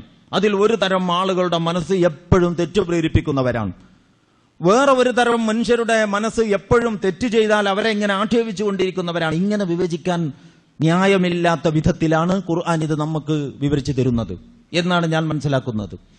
അതിന്റെ അടിസ്ഥാനത്തിൽ ഒരു മനുഷ്യന്റെ തന്നെ മനസ്സിന്റെ 3 അവസ്ഥകളെയാണ് ഈ 3 പ്രയോഗങ്ങളും ഉൾക്കൊള്ളും സൂചിപ്പിക്കുന്നത് എന്നാണ് ഞാൻ ഇവിടെ പറയുന്നത്. അതായത് അടിസ്ഥാനപരമായി നമ്മുടെ മനസ്സിന് തെറ്റുകൾ ചെയ്യാൻ പ്രേരിപ്പിക്കുന്ന ഒരു ചെറിയ ഉൾവിളി നമ്മളിലുണ്ട്. നമ്മൾ അള്ളാഹുവിന്റെ ഒരു പരീക്ഷണത്തിലാണ്, ഒരു പരീക്ഷണമായിട്ടാണ് ഈ ജീവിതം തന്നെ പടച്ചവൻ നമുക്ക് തന്നത്. ആ പരീക്ഷണത്തിന്റെ ഭാഗമാണ് തെറ്റുകളിലേക്ക് പ്രേരിപ്പിക്കുന്ന ഒരു ചെറിയ ഉൾവിളി മനുഷ്യനിൽ അന്തർലീനമാകുന്നു എന്നുള്ളത്. പക്ഷേ ആ ഉൾവിളിക്ക് പോകാൻ പറ്റിയതും അതിലേക്ക് പ്രോത്സാഹിപ്പിക്കുന്നതുമല്ല മൊത്തം അന്തരീക്ഷം. നേരത്തെ പറഞ്ഞു, അടിസ്ഥാനപരമായി പ്രകൃതം ശുദ്ധമാണ്. ആ ശുദ്ധ പ്രകൃതിയോടുകൂടി വന്ന മനുഷ്യന്റെ ഉള്ളിലാണ് ഈ ഉൾവിളി. ആ ഉൾവിളിയോടൊപ്പം വേറൊരു ഘടകവും ഇവനിൽ പ്രവർത്തിക്കുന്നുണ്ട്. എന്താണ്? അരുതാത്തതൊന്ന് ചെയ്യുമ്പോൾ അത് ചെയ്യരുതായിരുന്നു എന്ന് പറയുന്ന ഒരു മനസ്സ്. നമ്മൾ മനസാക്ഷി എന്ന് സാധാരണ ഇതിനാണ് പറയാറ്. മനസാക്ഷിക്കുത്ത് എന്ന് നമ്മൾ പറയും.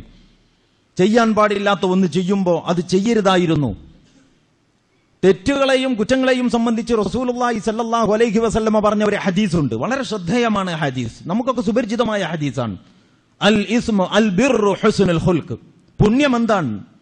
പുണ്യമെന്താണ് എന്ന റസൂലുള്ളാഹിയോടുള്ള ചോദ്യത്തിന് റസൂലുള്ളാഹിയുടെ മറുപടി, പുണ്യം, നന്മ എന്നൊക്കെ പറയുന്നത് ഹുസ്നുൽ ഖുൽഖ്, അത് നല്ല സ്വഭാവമാണ്, നല്ല സ്വഭാവമാണ്. വൽ ഇസ്മു മാ ഹഖ ഫി സദ്രിക. പാപം എന്ന് പറയുന്നത് നിന്റെ മനസ്സിൽ സംശയമുണ്ടാക്കുന്ന കാര്യമാണ്. അതാണ് പാപം എന്ന് പറഞ്ഞാൽ ഒരു കാര്യം നമ്മൾ ചെയ്യുന്നു, അത് മറ്റുള്ളവരറിയുന്നത്, മറ്റുള്ളവരിൽ വെളിപ്പെടുന്നത് നീ വെറുക്കുകയും ചെയ്യുന്നു എന്നുകൂടി ഹദീസിന്റെ തുടർച്ചയായിട്ട് പറയുന്നുണ്ട്. അപ്പോ നന്മകളുടെയും തിന്മകളുടെയും കുറെ പ്രധാനപ്പെട്ട കാര്യങ്ങൾ അള്ളാഹു നമ്മെ പഠിപ്പിച്ചിട്ടുണ്ട്. കഴിച്ചു ബാക്കി കുറെ ഹദീസുകളിലൂടെ നമ്മുടെ മുമ്പിൽ വന്നിട്ടുണ്ട്.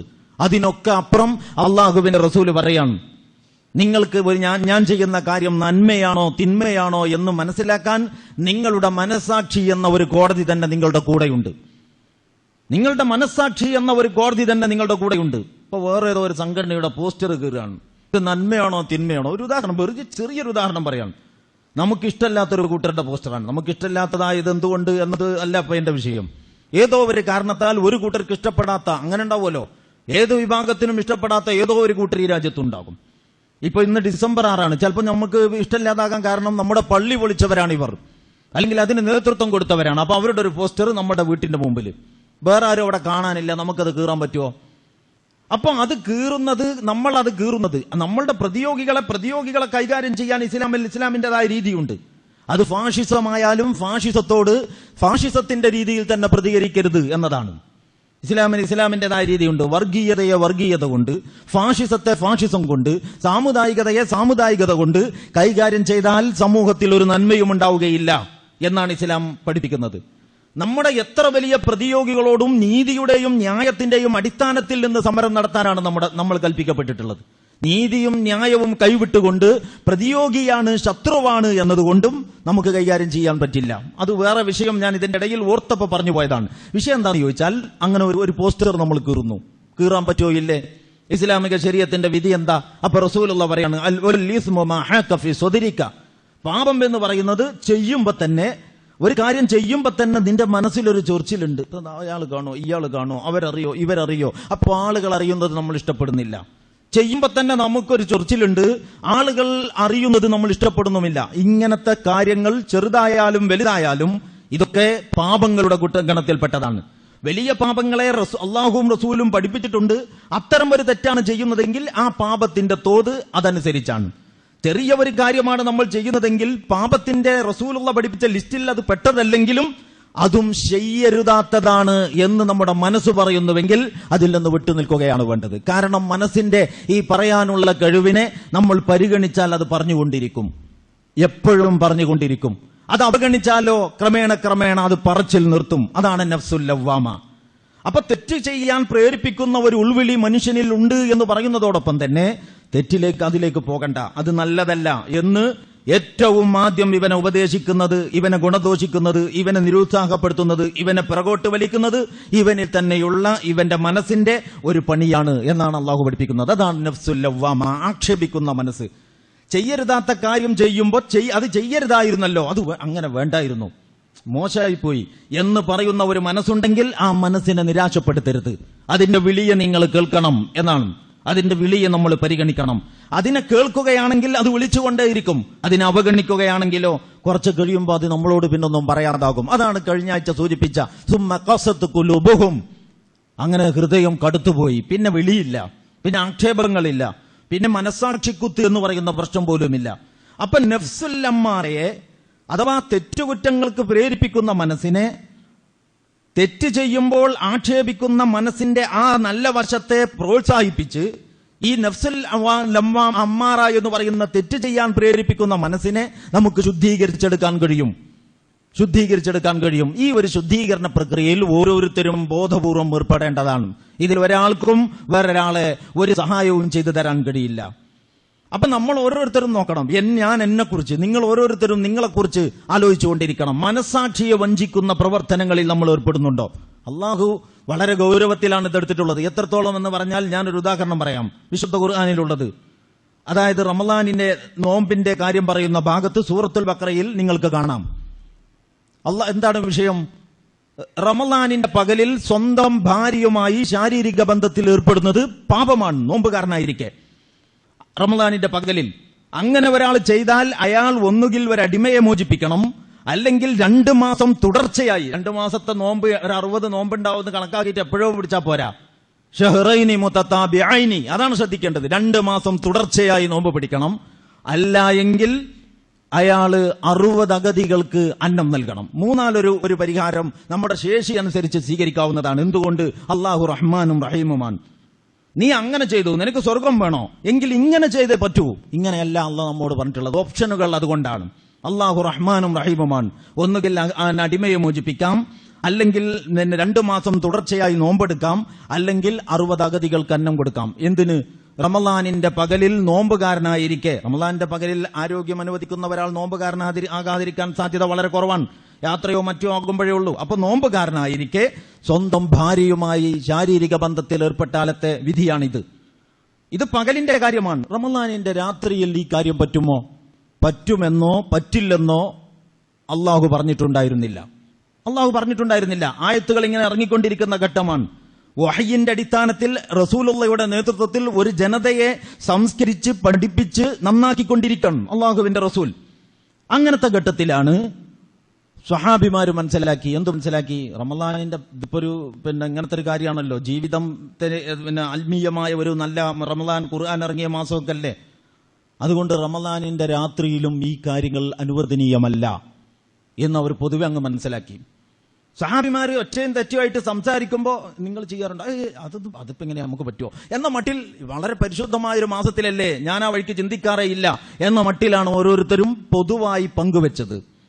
പൊതുവായി ഇങ്ങനെ പങ്കുവെച്ചുകൊണ്ടിരിക്കെ തന്നെ ഓരോരുത്തരും റമളാനിന്റെ രാത്രിയിൽ പലപ്പോഴായി ശാരീരിക ബന്ധത്തിൽ ഏർപ്പെടുകയും ചെയ്തു അവരവരുടെ ഇണകളുമായിട്ട്. അല്ലാഹു പിടികൂടി. അതാണ് ഉഹില്ല ലക്കും ലൈലത്തുസ് സിയാമി അർറഫസു ഇലാ നിസായിക്കും ഉന്ന ലിബാസുൽ ലക്കും വഅൻതും ലിബാസുൽ ലഹുൻ. അത്രയും ഭാഗമായിട്ട് ഇപ്പോ അതിന്റെ അർത്ഥം പറയാൻ ആവശ്യമില്ല, അത് വേറൊരു വിഷയമാണ്. എന്ന് പറഞ്ഞാൽ റമളാനിന്റെ രാത്രിയിൽ നിങ്ങളുടെ ഇണകളെ നിങ്ങൾക്ക് സമീപിക്കാവുന്നതാണ്. ഇത് ആ വിധി പറയാം, പകലിന്റെ വിധിയല്ല രാവിന്. പക്ഷേ എന്റെ ഇപ്പത്തെ ചർച്ചയുടെ വിഷയം എന്താന്ന് ചോദിച്ചാൽ തുടർന്ന് വരുന്നതാണ്. അലിമല്ലാഹു അന്നക്കും, അല്ലാഹ് പറയാം, അല്ലാഹ്ക്കറിയാം, അന്നക്കും കുന്തും തഖ്താനൂന അംബുസക്കും, ഈ വിഷയത്തിൽ നിങ്ങൾ നിങ്ങളെ തന്നെ വഞ്ചിച്ചു കൊണ്ടിരിക്കുകയാണെന്ന് അള്ളാഹുവിനറിയാം. ഫതാബ അലൈക്കും, തൽക്കാലം നിങ്ങൾക്ക് പുറത്തു വന്നിരിക്കുന്നു. അൽ ആന ബാഷിറുഹുൻ, നിങ്ങൾ തെറ്റാണ് എന്ന് പൊതുവിൽ പറയാം, എന്നിട്ട് ഓരോരുത്തരും ഇതിന് വിരുദ്ധമായിട്ട് ചെയ്യുകയും ചെയ്യാം. ഇത് അനുവദനീയമല്ല. ഇത് അനുവദിച്ചാൽ ഈ തെറ്റാണെന്ന് കരുതുന്ന കാര്യം ചെയ്യുമ്പോഴുള്ള ഒരു കുത്തുണ്ടല്ലോ നിങ്ങളുടെ മനസ്സിന്റെ ഉള്ളിലെ, അത് നഷ്ടപ്പെട്ടു പോകും. അത് നഷ്ടപ്പെട്ടു പോയാൽ നന്മയിൽ അടിയുറച്ചു നിൽക്കാനുള്ള നിങ്ങളുടെ ത്രാണി തന്നെ ചോർന്നു പോകും. അതാണ് അലിമല്ലാഹു അന്നക്കും കുന്തും തഖ്താനൂന അംബുസക്കും എന്നാണ് അള്ളാഹ് പറഞ്ഞത്. നിങ്ങൾ നിങ്ങളെ തന്നെ വഞ്ചിച്ചു കൊണ്ടിരിക്കുകയാണ് എന്ന് അള്ളാഹുവിനറിയാം. തെറ്റാണെന്ന് കരുതിയിട്ട് ചെയ്യണ്ട, അനുവദനീയമാണ് എന്ന് മനസ്സിലാക്കിക്കൊണ്ട് നിങ്ങൾ സമീപിച്ചോ. അപ്പൊ എന്താണ്, നമ്മളുടെ മനസാക്ഷിയെ നമ്മൾ ബോധപൂർവം വഞ്ചിച്ചുകൊണ്ടിരിക്കരുത്. ഇത് വളരെ പ്രധാനപ്പെട്ട ഒരു കാര്യമാണ്.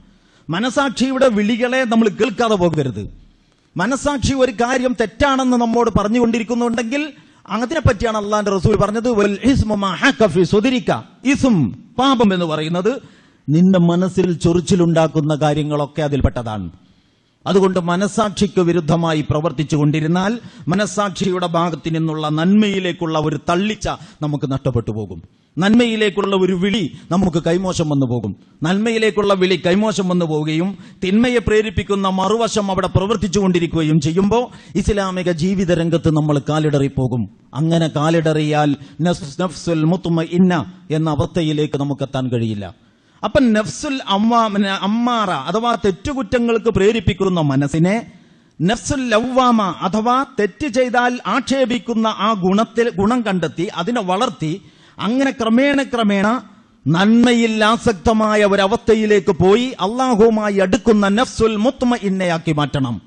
ഈ സാഹസം, ഈ പണി നമ്മൾ ഓരോരുത്തരും ചെയ്യേണ്ടതാണ്. യാ അയ്യത്തുഹൻ നഫ്സുൽ മുത്മഇന്ന ഇർജിഇ ഇലാ റബ്ബികി റാളിയതൻ മർളിയ ഫദ്ഖുലി ഫീ ഇബാദി വദ്ഖുലി ഫീ ജന്നതി. സൂറത്തുൽ ഫജ്റിന്റെ അവസാനം അങ്ങനെയാണ്. അള്ളാഹുവിൽ തൃപ്തമായവർ റളിയല്ലാഹു അൻഹും വറളു അൻഹു എന്ന് ഖുർആൻ പറഞ്ഞിട്ടുണ്ട്. ഇവർ അള്ളാഹുവിന്റെ കാര്യത്തിൽ അങ്ങോട്ടും അള്ളാഹു ഇവരുടെ കാര്യത്തിൽ ഇങ്ങോട്ടും. കഴിഞ്ഞ പ്രാവശ്യം ഞാൻ പറഞ്ഞു, മൻ ഖശിയർ റഹ്മാന ബിൽ ഗൈബി വജാഅ ബിഖൽബിൻ മുനീബ് ദഖുലൂഹാ ബിസലാം. നിങ്ങൾ സമാധാനത്തോടെ ആ സ്വർഗ്ഗത്തിൽ പ്രവേശിച്ചു കൊള്ളുക. കാരണം എന്താണ്? അള്ളാഹുവിനെ പേടിച്ച് അള്ളാഹുവിന് വഴിപ്പെട്ട ഒരു മനസ്സ് അവർ സൂക്ഷിച്ചിട്ടുണ്ട്. അപ്പോ ആത്മസംസ്കരണം എങ്ങനെ ആർജിക്കും എന്ന ചോദ്യത്തിന് ഏറ്റവും പ്രധാനപ്പെട്ട ഒന്നാമത്തെ മറുപടി, നമ്മൾ നമ്മുടെ മനസ്സിനെ അതിലുള്ള നന്മകളെ പരിപോഷിപ്പിക്കണം. നമ്മുടെ മനസ്സിൽ തെറ്റ് ചെയ്യാനുള്ള പ്രേരണകളുണ്ടെങ്കിൽ ആ പ്രേരണകളെ പിന്നാലെ പോകുന്ന പണി, അതിനങ്ങനെ അഴിച്ചുവിടുന്ന പണി ഒരു കാരണവശാലും അതിൽ നമ്മൾ ഏർപ്പെടരുത്. മനസ്സിൽ നന്മകൾ കൊണ്ട് നിറക്കണം. മനസ്സിലുള്ള തിന്മകളെ നിർമ്മാർജ്ജനം ചെയ്യാൻ ഓരോരുത്തരും ബോധപൂർവം പരിശ്രമിക്കണം. ഇതാണ് ഏറ്റവും ആദ്യം വേണ്ട കാര്യം. എന്താണ് എന്റെ തകരാറ് എന്ന് ഞാൻ നോക്കണം. യാ അയ്യുഹല്ലദീന ആമനു തഖുല്ലാഹ വൽതൻദുർ നഫ്സും മാ ഖദ്ദമത്, നേരത്തെ ഞാൻ ഓതി കേൾപ്പിച്ച ആയത്ത്, വൽതൻദുർ നഫ്സും മാ ഖദ്ദമത് ലിഗദിൻ വത്തഖുല്ലാഹ വലാ തകൂനു കല്ലദീന നസുല്ലാഹ ഫഅൻസാഹും അൻഫുസഹും. യാ അയ്യുഹല്ലദീന ആമനു തഖുല്ലാഹ, നിങ്ങൾ അല്ലാഹുവിനെ സൂക്ഷിക്കണം. വൽതൻദുർ നഫ്സും മാ ഖദ്ദമത് ലിഗദിൻ, ഓരോ ആത്മാവും താൻ നാളത്തേക്ക് വേണ്ടി സമ്പാദിച്ചു വെച്ചിട്ടുള്ളത് എന്താണ് എന്ന് നോക്കണം. പല അർത്ഥം പറയാം, പല കാര്യം മനസ്സിലാക്കാം ഈ ആയത്തിൽ നിന്ന്. ഒരു കാര്യം എന്താ? നാളത്തേക്ക് വേണ്ടി നന്മ സമ്പാദിക്കണം. ആ നന്മയുടെ തോത് വലുതാണോ? ഫമൻ യഅമൽ മിസ്കാല ദർറത്തിൻ ഖൈറൻ യറ വമൻ യഅമൽ മിസ്കാല ദർറത്തിൻ ശർറൻ യറ എന്നൊക്കെ പറഞ്ഞല്ലോ. ആ അവസ്ഥയിൽ ഈ നന്മ ഏതാണ് പ്രവർത്തിച്ചതിന്റെ ഖൈറും ഷെറും നമ്മൾ കാണും. അങ്ങനെ കാണാൻ മാത്രം, ഉണ്ടാകാൻ മാത്രം, കനം തൂങ്ങാൻ മാത്രം നന്മ ഞാൻ ചെയ്തു കൂട്ടിയിട്ടുണ്ടോ, കലർപ്പില്ലാത്ത നന്മ എന്ന് നോക്കിക്കൊണ്ടിരിക്കണം. പോരായ്മകൾ ഉണ്ടെങ്കിൽ നികത്തണം. ഏറ്റവും ആദ്യവും ഏറ്റവും വേഗവും മനസ്സിലാകുന്ന ആശയം അതാണ്. അള്ളാഹു അതാണ് നമ്മോട് പറയുന്നത്. അത് മാത്രമല്ല മനസ്സിലാകുക, നമ്മൾ എന്താണ് നാളത്തേക്ക് കൂടെ കൊണ്ടു നടക്കുന്നത്. ഓരോ ആത്മാവും നാളത്തേക്ക് വേണ്ടി കൂടെ കരുതി കൊണ്ടു നടക്കുന്നത് എന്താണ് ഇന്ന് നമ്മൾ പരിശോധിച്ചുകൊണ്ടിരിക്കണം. വൽതൻദുർ നഫ്സും മാ ഖദ്ദമത് ലിഗദിൻ, നാളത്തേക്ക് വേണ്ടി എന്താണ് സമ്പാദിച്ചിട്ടുള്ളത് എന്ന് ഓരോരുത്തരും നോക്കണം. കയ്യിലിരിപ്പ് നല്ലതല്ലെങ്കിൽ വലിയ വില കൊടുക്കേണ്ടി വരും. കാരണം എന്താ? വലാ തകൂനു കല്ലദീന നസുല്ലാഹ ഫഅൻസാഹും അൻഫുസഹും, നിങ്ങൾ അല്ലാഹുവിനെ മറന്നവരെ പോലെ ആകരുത്. അവരെ അള്ളയും മറന്നിരിക്കുന്നു. അപ്പൊ അള്ളാഹിനെ മറന്ന മാതിരി ജീവിക്കരുത്. അള്ളാഹ് കാണും, അള്ളാഹ് അറിയും, അള്ളാഹുവിന്റെ മുമ്പിൽ മറുപടി പറയേണ്ടി വരും. ഈ ഒരു ബോധത്തോടെ നമ്മൾ ജീവിക്കണം. എന്നിട്ട് നാളത്തേക്ക് വേണ്ടി എന്റെ കൂടെയുള്ളത് നല്ലത് മാത്രമാണ്, എന്റെ മനസ്സിൽ നല്ല ചിന്തയാണ്, നല്ല വിചാരമാണ് എന്ന് നമുക്ക് ബോധ്യമുണ്ടാകണം. അപ്പൊ നമ്മൾ നമ്മളെ തന്നെ ഒരു ആത്മപരിശോധനയ്ക്ക് വിധേയമാക്കണം. ഞാൻ എന്നെ, നിങ്ങൾ ഓരോരുത്തരെയും എന്താണ് എന്റെ മനസ്സിന്റെ അവസ്ഥ? അതിന് നന്മയോടും നല്ല അധ്യാപനങ്ങളോടുമാണോ അതിന്റെ ചായ്വ്? അതല്ല തിന്മകളോടും മോശമായ വികാരങ്ങളോടുമാണോ അതിന്റെ ചായ്വ്? അതിൽ അഥവാ പ്രകടനനാട്യം, പൊങ്ങച്ചം, അഹന്ത, കിബിർ, അസദ് പോലെയുള്ള പക പോലെയുള്ള കാര്യങ്ങൾ എങ്ങനെ തുടച്ചു വടിച്ചു വൃത്തിയാക്കാൻ ശ്രമിച്ചാലും പോകാത്ത വിധം ആഴത്തിൽ വേർപിടിച്ച് കിടപ്പുണ്ടോ? അതല്ല അതിൽ അള്ളാഹുവിനെ കുറിച്ചുള്ള ഭയവും നിഷ്കളങ്കതയും മറ്റുള്ളവരോടുള്ള സ്നേഹവും കുട്ടികളോടുള്ള കാരുണ്യവും മുതിർന്നവരോടുള്ള ബഹുമാനവും ഇതൊക്കെ അതിൽ യഥാർത്ഥത്തിൽ തന്നെ വളരെ മൗലികമായ ഒരു സ്വഭാവം എന്ന നിലക്ക് സ്ഥാനം പിടിച്ചിട്ടുണ്ടോ? നമ്മൾ ആലോചിക്കണം. എന്താണ് എന്റെ രോഗം? എന്റെ ഒരാളോട് നമ്മൾ പറയാണ്, നിങ്ങളെ തന്നെ വിലയിരുത്തിയിട്ട് വേറെ ആരും കേൾക്കാൻ പോണില്ല, രേഖപ്പെടുത്തുന്നില്ല, സ്വകാര്യമാണ്. നിങ്ങളെ തന്നെ വിലയിരുത്തിയിട്ടൊരു പ്രസ്താവന നടത്ത്. അപ്പൊ ചിലർ പറയും ഞാൻ കുറച്ച് മുൻകോപിയാണ്, ചിലർ പറയും ഞാനൊരു എടുത്തുചാട്ടക്കാരനാണ്. അതിലപ്പുറം തകരാറുകൾ ഉണ്ടെങ്കിലും ഇങ്ങനെ ഒരു വിലയിരുത്താൻ പറഞ്ഞാൽ നമ്മോട് പറയില്ലല്ലോ, പറയാൻ പറ്റൂലല്ലോ, പറയാതിരിക്കലാണല്ലോ നല്ലതും. പക്ഷേ ഈ ഒരു മുൻകോപവും ഈ എടുത്തുചാട്ടവും മാത്രമാണോ നമ്മുടെ രോഗം? അതിലപ്പുറം ഗുരുതരമായ രോഗങ്ങൾ നമ്മുടെ മനസ്സിനെ ബാധിച്ച് നമ്മളെ മലീമസമാക്കിക്കൊണ്ടിരിക്കുന്നുണ്ടോ? എങ്കിൽ അത് നമ്മുടെ അമലുസാലിഹുകളെ ഇങ്ങനെ കാർന്ന് തിന്നുകൊണ്ടിരിക്കുന്നുണ്ടാകും. യാ അയ്യുഹല്ലദീന ആമനു അത്തിഉല്ലാഹ വഅത്തിഉർ റസൂല വലാ തുബ്തിലു അഅമാലക്കും. അല്ലേ, ഒരാഴ്ച ഞാൻ മുമ്പൊരിക്കൽ ഈ ആയത്ത് തന്നെ ഊന്നി പറഞ്ഞിട്ടുണ്ട്. വിശ്വാസികളെ, നിങ്ങൾ അള്ളാഹുവിനെയും റസൂലിനെയും അനുസരിക്കണം. അള്ളാഹ് പറയണം. എന്നിട്ട് എന്താ അള്ളാഹു സുബ്ഹാനഹു വ തആല പിന്നെന്താ പറഞ്ഞത്? വലാ തുബ്തിലു അഅമാലക്കും, നിങ്ങളുടെ അമലുകളെ നിങ്ങൾ തന്നെ ബാത്തിലാക്കരുത്. അങ്ങനെ ഒരു കാര്യം നമ്മളധികം ശ്രദ്ധയിൽ വരാത്തതാണ്. നമ്മൾ വിചാരിച്ചിട്ടുള്ളത് എന്താ? അമല് ചെയ്ത് കൂട്ടിയാൽ മതി, അള്ളാഹ് അത് റെക്കോർഡ് ചെയ്ത് പ്രതിഫലം നൽകുന്ന പണി അള്ളാഹ് ഏറ്റിട്ടുണ്ട്. അമല് ചെയ്യുക, ഇതേ നമുക്ക് ഉത്തരവാദിത്തമുള്ളൂ. പക്ഷെ അള്ളാഹ് പറയണത് നിങ്ങൾ അങ്ങനെ അമല് ചെയ്തിട്ട് നിങ്ങളെന്നെ ബാത്തിലാക്കണമെങ്കിലോ പിന്നെ നിങ്ങൾ അവിടെ വരുമ്പോൾ എനിക്ക് തരാൻ എന്തെങ്കിലും വേണ്ടേ? അതുകൊണ്ട് നിങ്ങളുടെ അമലുകളെ നിങ്ങൾ തന്നെ ബാത്തിലാക്കരുത്. അതാണ് ആയത്തിന്റെ അർത്ഥം. സൂറത്ത് മുഹമ്മദ്. യാ അയ്യുഹല്ലദീന ആമനു അത്തിഉല്ലാഹ വഅത്തിഉർ റസൂല വലാ തുബ്തിലു അഅമാലക്കും, നിങ്ങളുടെ അമലുകളെ നിങ്ങൾ തന്നെ ബാത്തിലാക്കരുത്. വലാ തുബ്തിലു സ്വദഖാതികും ബിൽ മന്നി വൽ അദാ. ഖുർആൻ പറഞ്ഞില്ലേ എങ്ങനെയാണ് നമ്മുടെ ഓരോ അമല് ബാത്തിലാകുക? നിങ്ങൾ ദാനധർമ്മങ്ങൾ എടുത്തു പറഞ്ഞ് അല്ലെങ്കിൽ അതിന്റെ നേരെ ഉപദ്രവം ചേർത്ത് അതിന്റെ ഗുണം നിങ്ങൾ നഷ്ടപ്പെടുത്തരുത്.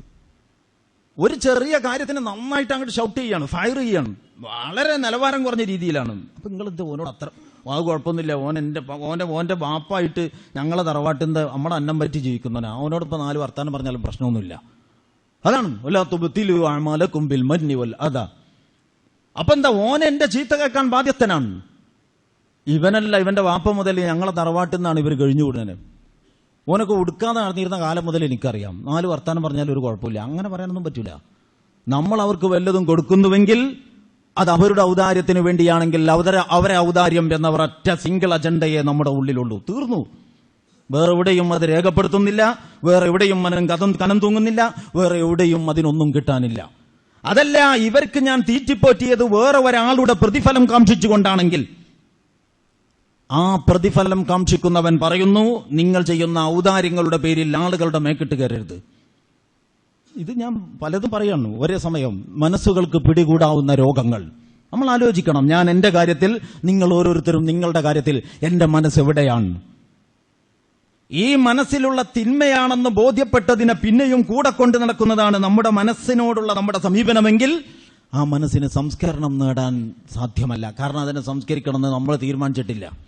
നമ്മൾ തീരുമാനിക്കാത്തൊരു കാര്യം നമ്മുടെ വീട്ടിൽ തന്നെ നടക്കൂല, പിന്നെ നമ്മുടെ ഉള്ളിൽ. നിങ്ങളൊരു കുടുംബനാഥൻ എന്ന നിലക്ക് നിങ്ങൾ തീരുമാനിക്കാത്ത ഒരു കാര്യം നിങ്ങളുടെ വീട്ടിൽ നടക്കില്ല, പിന്നെയാണോ നിങ്ങളുടെ അന്തരംഗങ്ങളിൽ.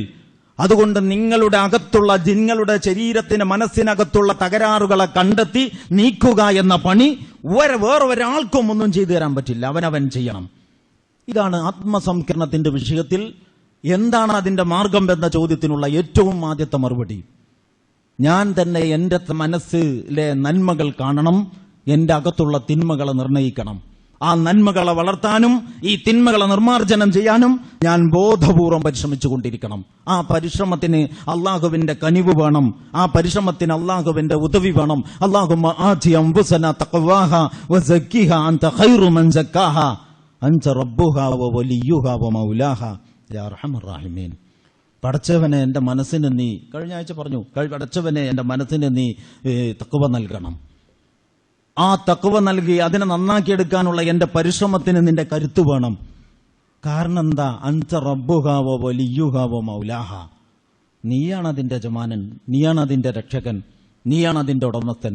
നിന്നോട് പറയാനേ എനിക്ക് പറ്റൂ. ഈ ഒരു വശം നമ്മൾ എപ്പോഴും ഓർത്തുകൊണ്ടിരിക്കണം. നമ്മളുടെ അന്തരംഗത്തെ ശുദ്ധീകരിക്കുന്ന പ്രക്രിയയിൽ ഓരോരുത്തരും സ്വന്തം നിലക്ക് ബോധപൂർവം പണിയെടുക്കണം. നാളത്തേക്ക് ഞാൻ എന്താണ് കെട്ടിപ്പൂട്ടി കൂടെ കൊണ്ട് നടക്കുന്നത് എന്ന് നിരന്തരം നമ്മൾ അങ്ങനെ പരിശോധിച്ചു കൊണ്ടിരിക്കണം. വലാ തകൂനു കല്ലദീന നസുല്ലാഹ ഫഅൻസാഹും അൻഫുസഹും. അല്ലാഹനെ മറന്ന മാതിരി നിങ്ങൾ ജീവിക്കരുത്.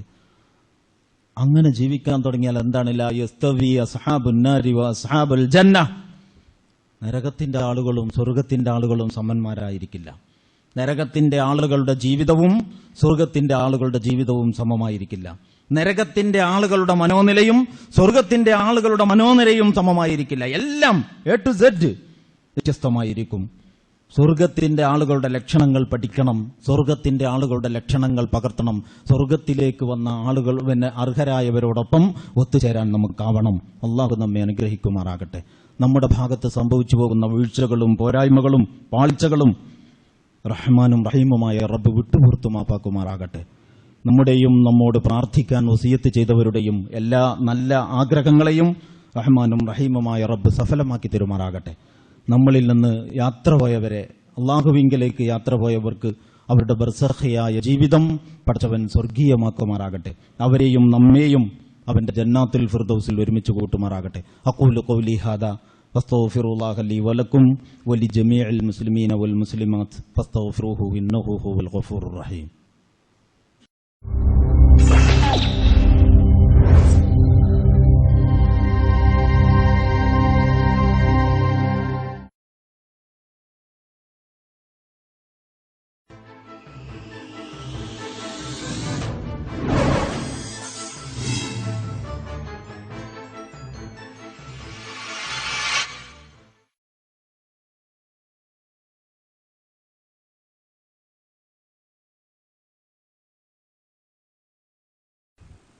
ആത്മസംസ്കരണത്തിന്റെ വിവിധ വശങ്ങളെപ്പറ്റിയാണ് കഴിഞ്ഞ 1-2 ഖുത്ബകളിലൂടെ നിങ്ങളെ ഉണർത്തിയത്. പല വിഷയങ്ങളും പല സന്ദർഭങ്ങളിലായി കുറേശ്ശെ നമ്മുടെ മുമ്പിൽ വീണ്ടും വന്നുകൊണ്ടിരിക്കുന്നതാണ്. അതുകൊണ്ട് പ്രധാനപ്പെട്ടതും നമ്മുടെ ഓരോരുത്തരുടെയും ശ്രദ്ധയിൽ ഉണ്ടാവേണ്ടതുമായ കാര്യങ്ങൾക്ക് മുൻഗണന നൽകിക്കൊണ്ടാണ് കുറച്ച് വിഷയങ്ങൾ പറഞ്ഞിട്ടുള്ളത്. എങ്ങനെ ആത്മസംസ്കരണം നേടാനാവും? അതിൽ ശ്രദ്ധിക്കേണ്ടുന്ന ഒന്നാമത്തെ വിഷയം കഴിഞ്ഞ ആഴ്ചയിൽ നമ്മൾ ചർച്ച ചെയ്തതാണ്. അതായത് ഓരോരുത്തരും എവിടെയാണ് നിൽക്കുന്നത്, തന്നെ പിടികൂടിയ പ്രശ്നം എന്താണ്, താൻ യഥാർത്ഥത്തിൽ ഏത് വിഷയത്തിൽ നിന്ന്, ഏത് പ്രശ്നത്തിൽ നിന്ന് മോചനം നേടാനാണ് പ്രയത്നിക്കേണ്ടത്. ഇത് നമുക്ക് ഓരോരുത്തർക്കും വ്യക്തിനിഷ്ഠമായി വ്യത്യസ്തമാണ്. ആ ഭാഗം തൊടണ്ട, അതങ്ങനെ ഇരിക്കട്ടെ എന്ന് വെക്കാൻ നമുക്ക് നിർവാഹമില്ല. അതിന്റെ കാരണങ്ങൾ കഴിഞ്ഞ ഖുതുബകളിൽ വന്നിട്ടുണ്ട്. അപ്പോൾ ആ പ്രശ്നത്തെ നമ്മൾ അഭിമുഖീകരിക്കണം. നമ്മുടെ തകരാറുകളിൽ പ്രധാനപ്പെട്ടത്, നമ്മുടെ സ്വഭാവദൂഷ്യങ്ങളിൽ ഗൗരവപ്പെട്ടത് ഏതാണ്? ഇത് നമ്മൾ ഓരോരുത്തരും നിർണയിക്കണം. നമ്മൾ അതിനെതിരെ ജാഗ്രത പാലിക്കണം. അങ്ങനെ സ്വയം പരിശ്രമത്തോടൊപ്പം മാത്രമേ പ്രാർത്ഥന അല്ലാഹു സ്വീകരിക്കൂ. ഇന്നല്ലാഹ ലാ യുഗയ്യിറു മാ ബിഖൗമിൻ ഹത്താ യുഗയ്യിറു മാ ബിഅൻഫുസിഹിം എന്ന് ഖുർആനിലുണ്ടല്ലോ. ഒരു ജനതയുടെയും ഭാഗധേയം ഒരു വ്യക്തിയുടേതും അങ്ങനെ തന്നെയാണ്. അല്ലാഹു സുബ്ഹാനഹു വ തആല മാറ്റുകയില്ല അവരവർ സ്വയം മാറാൻ സന്നദ്ധമാകാത്തിടത്തോളം കാലം. ഇത് അല്ലാഹുവിന്റെ നടപടിക്രമങ്ങളുടെ ഒരു പൊതു തത്വമാണ്. നമ്മൾ ഓരോരുത്തരും നന്നാകുന്ന വിഷയത്തിലും ഈ തത്വം ബാധകമാണ്. ആ ഒരു ഗൗരവത്തോടെ ആ വശത്തെക്കുറിച്ച് ചിന്തിക്കണം എന്ന് പറയുക മാത്രമാണ് അതിൽ ചെയ്യുന്നത്. നമുക്ക് സംസ്കരണം സാധിക്കാനും നമ്മുടെ ജീവിതം കൂടുതൽ ഇസ്ലാമികമായി കൂടുതൽ മെച്ചപ്പെട്ടതാകാനും ശ്രദ്ധിക്കേണ്ടുന്ന രണ്ടാമത്തെ കാര്യം, അള്ളാഹുവിന്റെ നിർബന്ധ കൽപ്പനകൾ സാധ്യമാകുന്നിടത്തോളം അക്ഷരം പ്രതി യഥാവിധി നടപ്പിലാക്കാൻ ശ്രദ്ധിക്കുക എന്നുള്ളതാണ്. ഒരാൾ നന്നാവുന്നത്, ഇസ്ലാമിന്റെ കാഴ്ചപ്പാടിൽ ഒരാൾ നന്നാവുന്നത് അയാളും അള്ളാഹും തമ്മിലുള്ള ബന്ധം നന്നാകുമ്പോഴാണ്. ഇസ്ലാമിക വീക്ഷണത്തിൽ ഒരാൾ മോശമാണ് എന്ന് പറയുന്നത് അള്ളാഹും അയാളും തമ്മിലുള്ള ബന്ധം മോശമായിരിക്കുന്നു എന്നതിന്റെ അടിസ്ഥാനത്തിലാണ്. പക്ഷേ അള്ളാഹും അയാളും തമ്മിലുള്ള ബന്ധം എന്ന് പറയുന്നത് അള്ളാഹും അയാളും തമ്മിലുള്ള ബന്ധം മാത്രമല്ല. അതാണ് ഇസ്ലാമിന്റെ ഒരു പ്രത്യേകത. പിന്നെയോ ഇയാളും മറ്റു മനുഷ്യരും തമ്മിലുള്ള ബന്ധവും ഇയാളും അള്ളാഹും തമ്മിലുള്ള ബന്ധത്തെ പോലെ തന്നെയാണ്. സ്വഭാവത്തെക്കുറിച്ച് പറയുമ്പോൾ ശ്രദ്ധേയമായ ഒരു വിശകലനം അറിയിക്കുന്ന ഒരു ഹദീസ് നമ്മുടെയൊക്കെ എല്ലാവരുടെയും പരിചയത്തിലുള്ളതായിട്ടുണ്ട്. കുറച്ച് സമയം അതേപ്പറ്റി പറയാം. ഹദീസ് എന്താണെന്ന് ചോദിച്ചാൽ മുനാഫിക്കിന്റെ ലക്ഷണത്തെപ്പറ്റി പ്രവാചകൻ സല്ലല്ലാഹു അലൈഹി വസല്ലമ പറഞ്ഞതാണ്. അത് കേൾക്കാത്തവരായിട്ടുണ്ടാവുകയില്ല. മുനാഫിക്കിന്റെ ലക്ഷണം 3 എണ്ണമാണെന്നും 4 എണ്ണമാണെന്നും ഹദീസുകളിൽ വന്നിട്ടുണ്ട്. ഒന്നാമത്തത്, അയാൾ വിശ്വസിച്ചാൽ വഞ്ചിക്കും, വാഗ്ദത്തം ചെയ്താൽ ലംഘിക്കും, സംസാരിച്ചാൽ കളവ് പറയും. ഇങ്ങനെ 3 എണ്ണം പറഞ്ഞു. ദേഷ്യപ്പെട്ടാൽ അസഭ്യം പറയും എന്ന് വേറൊരു ഹദീസിലും വന്നു. നിങ്ങൾ ആരെങ്കിലും ഇത് മുനാഫിക്കിന്റെ ലക്ഷണമായിട്ടാണ് റസൂലുള്ളാഹി പറയുന്നത്. മുനാഫിക്ക് എന്ന് അറബിയിൽ പറഞ്ഞാൽ അതിന്റെ മലയാള പരിഭാഷ കപടവിശ്വാസി എന്നാണ്. അപ്പൊ വിശ്വാസത്തിനാണ് കാപട്യം. കപടവിശ്വാസിയുടെ ലക്ഷണമായിട്ട് ഇങ്ങനെ ഒരു ഹദീസ് ഉണ്ട് എന്ന് നേരത്തെ നമുക്ക് അറിയില്ല എന്ന് സങ്കല്പിക്കുക. കാര്യം മനസ്സിലാക്കാൻ വേണ്ടി പറയാണ്. റസൂലുള്ളാഹി സ്വല്ലല്ലാഹു അലൈഹി വസല്ലമ മുനാഫിക്കിന്റെ ലക്ഷണമായി എന്തെങ്കിലും പറഞ്ഞതായിട്ട് നമുക്കറിയില്ല. പക്ഷെ നമ്മളിങ്ങനെ ഇരുന്ന് ആലോചിക്കുകയാണ്, എന്തായിരിക്കും മുനാഫിക്കിന്റെ ലക്ഷണം? ഒരാൾ മുനാഫിക്കാകുന്നത് എപ്പോഴാ? കാരണം കാപട്യം വിശ്വാസത്തിലാണല്ലോ. അപ്പൊ വിശ്വാസത്തിൽ ഒരാൾ കപടനാവുക എന്ന് പറഞ്ഞാൽ അതിന്റെ അർത്ഥം എന്താ? അയാൾക്ക് അള്ളാഹുവിൽ അങ്ങനെ യഥാർത്ഥത്തിൽ വിശ്വാസമൊന്നുമില്ല. അവിടെ വിശ്വാസിയുടെ ഒന്നാമത്തെ ലക്ഷണം അയാൾ അള്ളാഹുവിൽ അങ്ങനെ അടിയുറച്ച് വിശ്വാസമുള്ളവനല്ല. എല്ലാവരും ഇങ്ങനെ അള്ളാഹ് എന്നൊക്കെ പറയുമ്പോൾ ഇപ്പൊ ഞാനായിട്ട് അതിനെതിരെ നിൽക്കണ്ട. പരസ്യമായിട്ട് ചോദ്യം ചെയ്യാൻ കുടുംബത്തിന്റെയോ സമൂഹത്തിന്റെയോ കെട്ടുപാടുകൾക്കുള്ളിൽ സാധ്യമല്ല. അതുകൊണ്ട് മൂപ്പരും അള്ളാഹ് എന്നൊക്കെ ഇങ്ങനെ പറയുന്നതാണ്. അതിനപ്പുറം മൂപ്പർ അത് ഗൗരവത്തിലെടുത്തിട്ടില്ല. അപ്പൊ മുനാഫിക്കിന്റെ ഒന്നാമത്തെ ലക്ഷണം അയാൾക്ക് അള്ളാഹുവിനെ കുറിച്ച് ഒരു ബോധ്യവുമില്ല. അള്ളാഹുവിന്റെ അസ്തിത്വം ബുദ്ധിയ അയാൾക്ക് ബോധ്യപ്പെട്ട് അംഗീകരിച്ചതല്ല. നിർബന്ധിതാവസ്ഥയിലോ അങ്ങനെ ഒരു നാട്ടുനടപ്പനുസരിച്ചോ അങ്ങ് സ്വീകരിച്ചതാണ്. അതാണ് ഒന്നാമത്തെ ലക്ഷണം. രണ്ടാമത്തെ ലക്ഷണം ഈ കിതാബ്, ഈ ഖുർആൻ ഇത് അള്ളാഹുവിൽ നിന്നുള്ളതാണ് എന്ന ഉറച്ച ഒരു ബോധ്യമൊന്നും മൂപ്പർക്കില്ല. ഇതിന്റെ ദൈവികതയും ഇതിന്റെ പ്രാമാണികതയും ചോദ്യം ചെയ്താൽ ഊര് ബലക്കോ മഹലിൽ നിന്ന് ബഹിഷ്കരണമോ വീട്ടിൽ നിന്ന് പുറത്താക്കലോ ഒക്കെ ഉണ്ടാകും എന്ന് വിചാരിച്ച് മൂപ്പരതങ്ങനെ പറയുന്നില്ല എന്നേ ഉള്ളൂ. യഥാർത്ഥത്തിൽ അദ്ദേഹത്തിന്റെ തത്വത്തിലും പ്രയോഗത്തിലും ഈ ഗ്രന്ഥത്തോടുള്ള സമീപനം ഇത് ദൈവികമാണ് എന്ന ബോധ്യം അയാൾക്കില്ലെന്ന് തെളിയിക്കുന്നതാണ്. ഇതാണ് രണ്ടാമത്തെ ലക്ഷണം. കപടവിശ്വാസിയുടെ മൂന്നാമത്തെ ലക്ഷണം മരിച്ചു ചെന്നാൽ പരലോകമുണ്ടോ? ഉണ്ടെങ്കിലാകട്ടെ, ഇല്ലെങ്കിലില്ല. അതിലപ്പുറം അത് അയാളുടെ ഒരു ആലോചനാ വിഷയമേ അല്ല, ഗൗരവപ്പെട്ട അയാളെ അലട്ടുന്ന ഒരു പ്രശ്നമേ അല്ല. ഇതാണ് മൂന്നാമത്തെ പ്രശ്നം. കാരണം എന്താ? ഇതൊക്കെ ഈമാൻ കാര്യങ്ങളിൽപ്പെട്ടതാണ്. അള്ളാഹുവിലുള്ള വിശ്വാസം, ഗ്രന്ഥത്തിലുള്ള വിശ്വാസം, പരലോകത്തിലുള്ള വിശ്വാസം എന്നൊക്കെ പറയുന്നത് ഈ 6 ഈമാൻ കാര്യങ്ങളിൽ പെട്ട 3 കാര്യങ്ങളാണ്. അപ്പോൾ ഒരാൾ കപടനാവുക ആ വിഷയങ്ങളിൽ അയാൾക്ക് കാപട്യമുണ്ടാകുമ്പോഴാണ്. യഥാർത്ഥത്തിൽ ഇങ്ങനെയാണല്ലോ വേണ്ടത്. കാരണം കപടവിശ്വാസി എന്ന് പറയുമ്പോൾ വിശ്വാസത്തിൽ കാപട്യമുള്ള ആളാണ്. പക്ഷെ റസൂലുള്ളാഹി സ്വല്ലല്ലാഹു അലൈഹി വസല്ലമ കപടവിശ്വാസിയുടെ ലക്ഷണങ്ങൾ പഠിപ്പിച്ചപ്പോൾ അയാളും അള്ളാഹുവും തമ്മിലുള്ള ബന്ധം അഗാധവും ഗാഢവും ബോധ്യവുമുള്ളതല്ല. അയാൾ ഖുർആനിനെ സാക്ഷാൽ അള്ളാഹുവിന്റെ ഗ്രന്ഥമായിട്ടോ പ്രവാചകൻ സല്ലല്ലാഹു അലൈഹി വസല്ലമയെ അള്ളാഹു അയച്ച ദൂതനായിട്ടോ ബോധ്യപ്പെട്ട് അംഗീകരിച്ചിട്ടില്ല. അയാൾക്ക് ആഖിറത്തുണ്ട് എന്ന വിഷയത്തിൽ ഒരു ദൃഢബോധവുമില്ല. അതുകൊണ്ട് അയാൾ മുനാഫിക്കാണ് എന്നല്ല റസൂലുള്ളാഹി സ്വല്ലല്ലാഹു അലൈഹി വസല്ലമ പഠിപ്പിച്ചത്. നമ്മൾ വളരെ ശാന്തമായിരുന്ന് ചിന്തിക്കേണ്ട ഗൗരവപ്പെട്ട ഒരു വശമാണ് ഞാൻ പറയുന്നത്. അപ്പൊ കപടവിശ്വാസിയുടെ ലക്ഷണമായിട്ട് റസൂലുള്ളാഹി സ്വല്ലല്ലാഹു അലൈഹി വസല്ലമ പഠിപ്പിച്ചത് ഇദാ ഹദ്ദസ കസ്സബ വഇദാ വഅദ അഖ്ലഫ വഇദാ യുതുമിന ഖാന. എങ്ങനെ ഇതൊക്കെയാണ്? വിശ്വസിച്ചാൽ വഞ്ചിക്കും. ആര്? ഇയാളെ വേറൊരാൾ വിശ്വസിച്ചാൽ അയാൾ അതിൽ വിശ്വാസവഞ്ചന നടത്തും. ആ വിശ്വസിച്ചു കിട്ടി എന്ന ആനുകൂല്യം ഇയാൾ ഉപയോഗപ്പെടുത്തും, ചൂഷണം ചെയ്യും. രണ്ടാമത്തത് വാഗ്ദാനം ചെയ്താൽ ലംഘിക്കും. മൂന്നാമത്തത് അതുപോലെ തന്നെ സംസാരിച്ചാൽ കളവ് പറയും, ഒരു കാര്യവുമില്ലാതെ. മറ്റുള്ളവരുടെ അവകാശങ്ങളൊന്നും അപഹരിക്കപ്പെടാത്ത അവസ്ഥയിൽ ഒരു മസ്ലഹത്ത് ഉദ്ദേശിച്ച്, ഒരു സാമൂഹ്യ നന്മ ഉദ്ദേശിച്ചുകൊണ്ട് ചില ഘട്ടങ്ങളിൽ കളവ് പറയാവുന്നതാണ്. അതിൻ്റെതായ തെളിവുണ്ട് പ്രമാണങ്ങളിൽ. പക്ഷെ ആ കളവ് കൊണ്ട് സമൂഹത്തിൽ കുഴപ്പങ്ങൾ ഉണ്ടാകരുത്, മറ്റുള്ളവർക്ക് നഷ്ടങ്ങളും ഉണ്ടാകരുത്.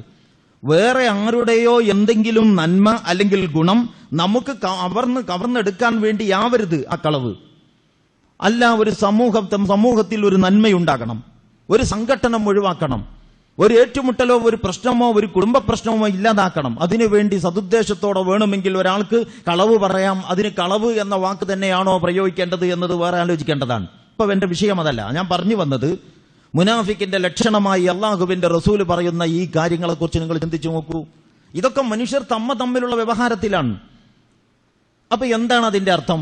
ഒറ്റ വാചകത്തിൽ നമുക്ക് ഇങ്ങനെ പറയാം: നമ്മൾ തമ്മിലുള്ള വ്യവഹാരത്തിലേൽക്കുന്ന പുഴുക്കുത്തുകളെ നമ്മുടെ ആദർശത്തിനേറ്റ പുഴുക്കുത്തായിട്ട് അള്ളാഹുവിന്റെ റസൂൽ അവതരിപ്പിച്ചിരിക്കുകയാണ്. അതായത് മനുഷ്യർ തമ്മിലുള്ള ഇടപാടുകളിൽ സ്വഭാവദൂഷ്യം കാണിക്കുന്ന ഒരാൾ വിശ്വാസത്തിൽ തന്നെ തകരാറ് വന്ന ആളാണ് എന്ന് അള്ളാഹുവിന്റെ റസൂൽ പഠിപ്പിക്കുകയാണ്. വേറൊരു ഭാഷയിൽ പറഞ്ഞാൽ വിശ്വാസ സംഹിതക്ക് അനിവാര്യമായ ഒരു സ്വഭാവചര്യ ഉണ്ടാകണം. അതാണ് മുഅ്മിനിന്റെ സ്വഭാവചര്യ. അപ്പൊ ഇയാളുടെ സ്വഭാവചര്യ അതല്ല. ഇയാൾ കളവ് പറയുന്നു യഥേഷ്ടം തന്റെ കാര്യം നടക്കാൻ. ചിലപ്പം തമാശക്ക് പോലും തെക്കുന്നിങ്ങനെ വരുമ്പോ നിങ്ങൾ ഇവിടുന്ന വരേണ്ടത്, ഞാൻ ഇപ്പൊ വടക്കുന്ന് വരികയാണ്, ഒരു കാര്യമില്ല അങ്ങനെ പറയണ്ടേ, ഉള്ളതുപോലെ പറഞ്ഞാൽ മതി. അപ്പൊ ഉത്തരവാദിത്തമില്ലാതെ സംസാരിച്ച് ശീലിച്ചാൽ അനാവശ്യമായും കളവ് പറയേണ്ടി വരും. ഗതിമുട്ടിയിട്ട് ജീവൻ രക്ഷപ്പെടാൻ വേണ്ടിയുള്ള കളവൊന്നുമല്ല അപ്പോ പറയുന്നത്. ചെറിയ ചെറിയ കാര്യങ്ങൾക്ക് വരെ കളവ് പറയുന്നവനാകും. അപ്പൊ കളവ് പറയുന്നു, സത്യം പറയുന്നു എന്നതിൽ തന്നെ ഇയാളുടെ മനസ്സിനോ മനസാക്ഷിക്കോ വിവേചനമൊന്നുമില്ല, എന്തും പറയാം എന്ന ഒരവസ്ഥയിൽ ഒരാൾ ആകാവുന്നതാണ് ശ്രദ്ധിച്ചില്ലെങ്കിൽ. അപ്പൊ ഞാൻ പറയുന്നത്, ഒരാൾ മറ്റൊരാളോട് കളവ് പറയുന്നു, വിശ്വസിച്ചാൽ വഞ്ചിക്കുന്നു, വാഗ്ദാനം ചെയ്താൽ ലംഘിക്കുന്നു, ദേഷ്യപ്പെട്ടാൽ നമ്മൾ ഒരിക്കലും പ്രതീക്ഷിക്കാത്ത വാചകങ്ങൾ അദ്ദേഹത്തിന്റെ നാവിലൂടെ പുറത്തു വരുന്നു എന്ന് പറഞ്ഞാൽ അതിന്റെ അർത്ഥം അദ്ദേഹത്തിന്റെ അകം മൂമിനായിട്ടില്ല എന്നാണ്. അതായത് അയാൾ ഇസ്ലാമിന്റെ മൂല്യങ്ങൾ ഉൾക്കൊണ്ടിട്ടില്ല. അപ്പൊ മനുഷ്യർ തമ്മിലുള്ള പെരുമാറ്റത്തിലെ പുഴുക്കുത്തുകളെ ആദർശത്തിനേറ്റ പുഴുക്കുത്തായിട്ട് അവതരിപ്പിച്ചിരിക്കുന്ന ഒരു പ്രത്യയശാസ്ത്രത്തിന്റെ ആളുകളാണ് നമ്മൾ. ഇത് ഓരോ മുസ്ലിമും ഓരോ മുഅ്മിനും വളരെ ഗൗരവത്തോടെ ആലോചിക്കേണ്ട ഒരു പോയിന്റാണ്.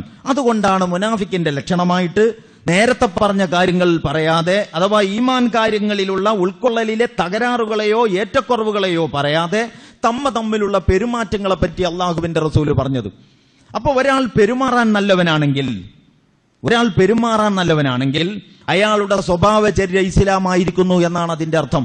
വേറെ ഏതെങ്കിലും മേഖലയിൽ ഇസ്ലാം ഉൾക്കൊള്ളുന്നതിന് കുറച്ച് തകരാറുണ്ടെങ്കിൽ ആ തകരാറുകൾ ഒരുപക്ഷെ അള്ളാഹു പുറത്തു കൊടുത്തേക്കാം. സ്വഭാവചര്യ വളരെ പ്രധാനപ്പെട്ടതാണ് എന്ന് നമ്മൾ മനസ്സിലാക്കണം.